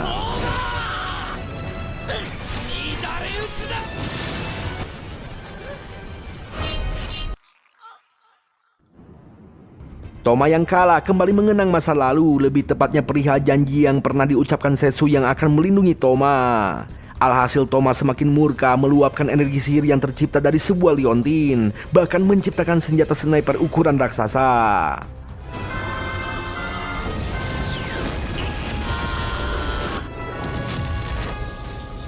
Ya, dan akhirnya kali ini Setsu tak mampu menahan serangan dari Toma. Alhasil Setsu telah tumbang. Toma tertawa tak menyangka bisa menang melawan Setsu yang sedari dulu ia kagumi. Dan kemenangan ini seolah-olah telah menyetujui bahwa Toma harus menghancurkan dunia ini. Akan tetapi Setsu bangkit kembali mengakui bahwa Toma telah menjadi lebih kuat. Namun sekuat apapun Toma, selama telah kehilangan hal berharga dan otak yang gak sehat, Setsu menyatakan bahwa dirinya takkan mungkin kalah.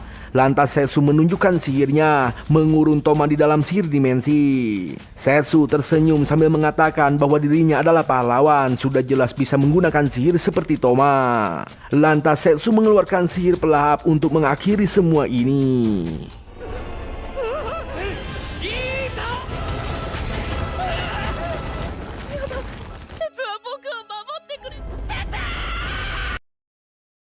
Ya, tak lama salju pun turun, seolah-olah menghapus semua kejadian ini. Kemudian Toma tersadar dari pingsannya bertanya kenapa. Lantas Setsu menjelaskan bahwa dirinya memang sejak awal tidak berniat untuk membunuh Toma. Yang ia lakukan hanya melahap semua energi sihir jahat yang bersemayam di dalam tubuh Toma. Dan saat ini Setsu telah menepati janjinya, yaitu melindungi Toma dari pikiran yang tak sehat. Jelas Toma menangis mengakui kesalahannya dan semua yang telah ia lakukan takkan bisa dimaafkan. Sontak Setsu menyuruh Toma untuk menebus semua kesalahannya. Namun jika Toma membayarnya dengan kematian, Setsu takkan pernah memaafkan Toma sampai kapanpun. やっぱり説には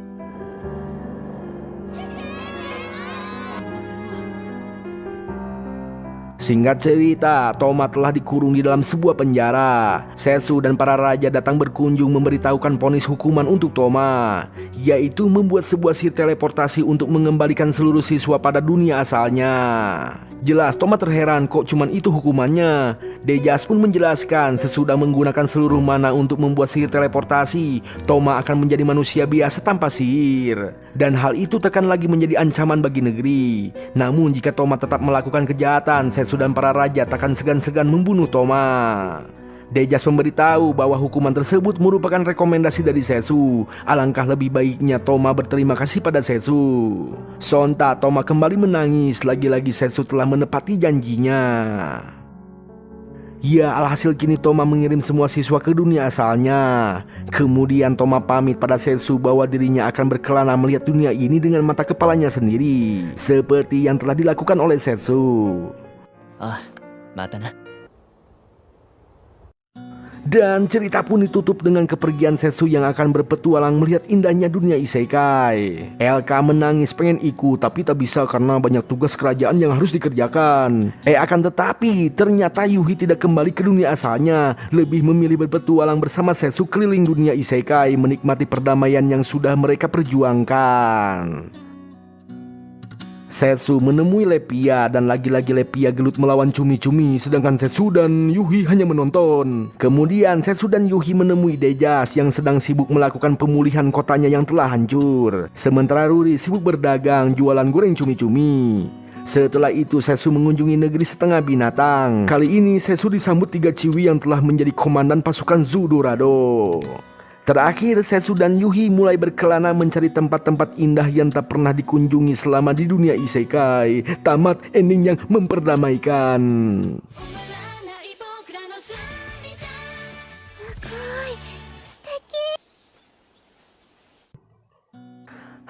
Gimana bro, seru nggak anime ini? Menurut gue anime ini seru bro, meski agak kurang dari aksi pertarungannya sih, jika dibandingkan gitu kalau dengan anime isekai lainnya yang rilis di bulan April bro. Tapi bro, dari segi ceritanya menarik banget bro. Malahan banyak kesan dan pesan yang disampaikan. Menurut gue Setsu di sini mencerminkan sosok pahlawan yang sebenarnya, di mana pertarungan atau pertempuran takkan bisa menyelesaikan masalah, dan suatu masalah akan menjadi besar ketika ada suatu penghasutan, lebih tepatnya provokator. Dan inti dari permasalahan di anime ini yaitu rasa iri, kemudian dihasut menjadi sebuah dengki. Ya menurut gue rasa iri itu manusiawi bro, pasti semua orang punya, cuman gak semua orang bisa mengatasi rasa iri tersebut. Bohong loh kalau kalian bilang gak pernah iri. Tapi kalau kalian ngomongnya bisa mengatasi rasa iri, gue percaya. Gue pernah dengar di suatu ceramah tentang arti puasa. Awalnya gue kira arti puasa itu menahan lapar. Ternyata di dalam ceramah tersebut menyebutkan puasa itu sebenarnya memiliki arti menahan hawa nafsu, termasuk nafsu lapar. Manusiawi lah, semua orang pasti punya rasa lapar. Dan gue gak percaya kalau ada orang yang bilang kagak pernah lapar. Tapi gue percaya kalau ada orang yang bisa mengatasi rasa lapar. Kembali pada iri, gue harap kalian bisa mengatasi rasa iri tersebut agar tidak menjadi dengki. Gue masih selalu membakar rasa iri itu menjadi sebuah semangat. Jika dia bisa, berarti saya juga bisa. Setidaknya cukup, tidak lebih dan tidak kurang. Banyak bro kejadian akibat rasa iri menjadi dengki. Salah satunya orang yang komen di video sebelumnya, dari Jumadi. Bang, gue udah mengalami karena orang sirik kepada keluarga saya.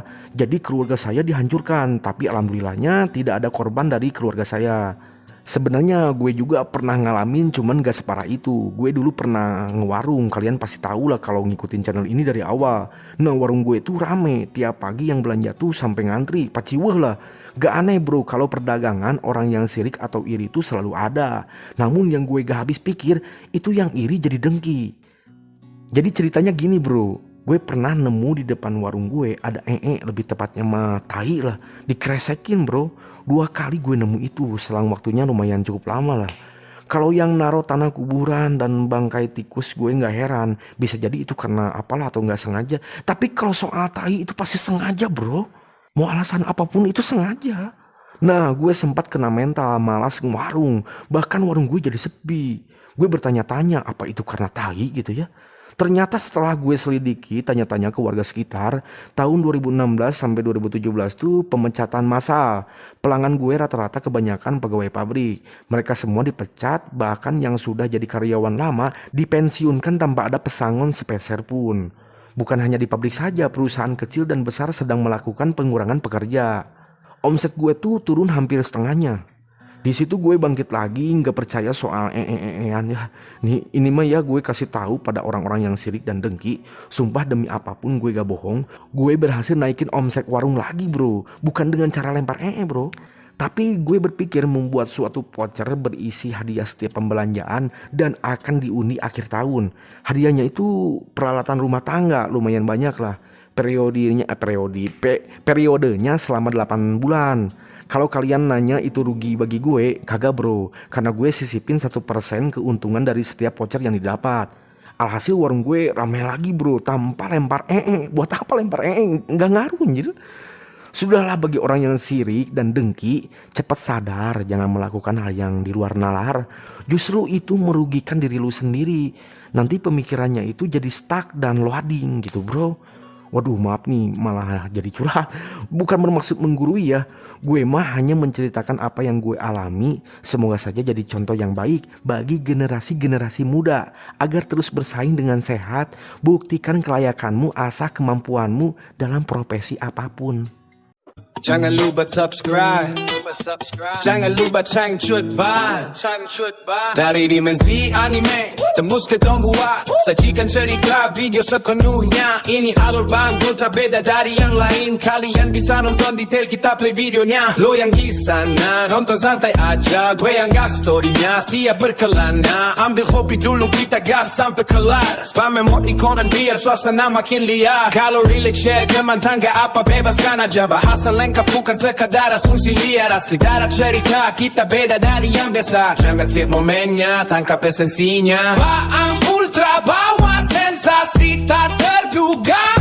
Diklik dulu like-nya dan subscribe-nya. Kalau seru share ke squad, kita hype bersama. Yo, check it, flashback singkat, gimmicknya lewat. Lu senyum tipis, diem gue yang tepat. Mata panda edit video gak kelar-kelar. Tapi demi story semangat kita terus berkobar. 1, 2, 1, 2, 1, 2. Lanjut Bang.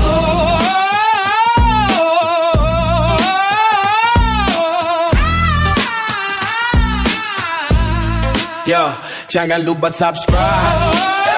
Jangan lupa subscribe. Jangan lupa Changcut Ban. Yo, check it.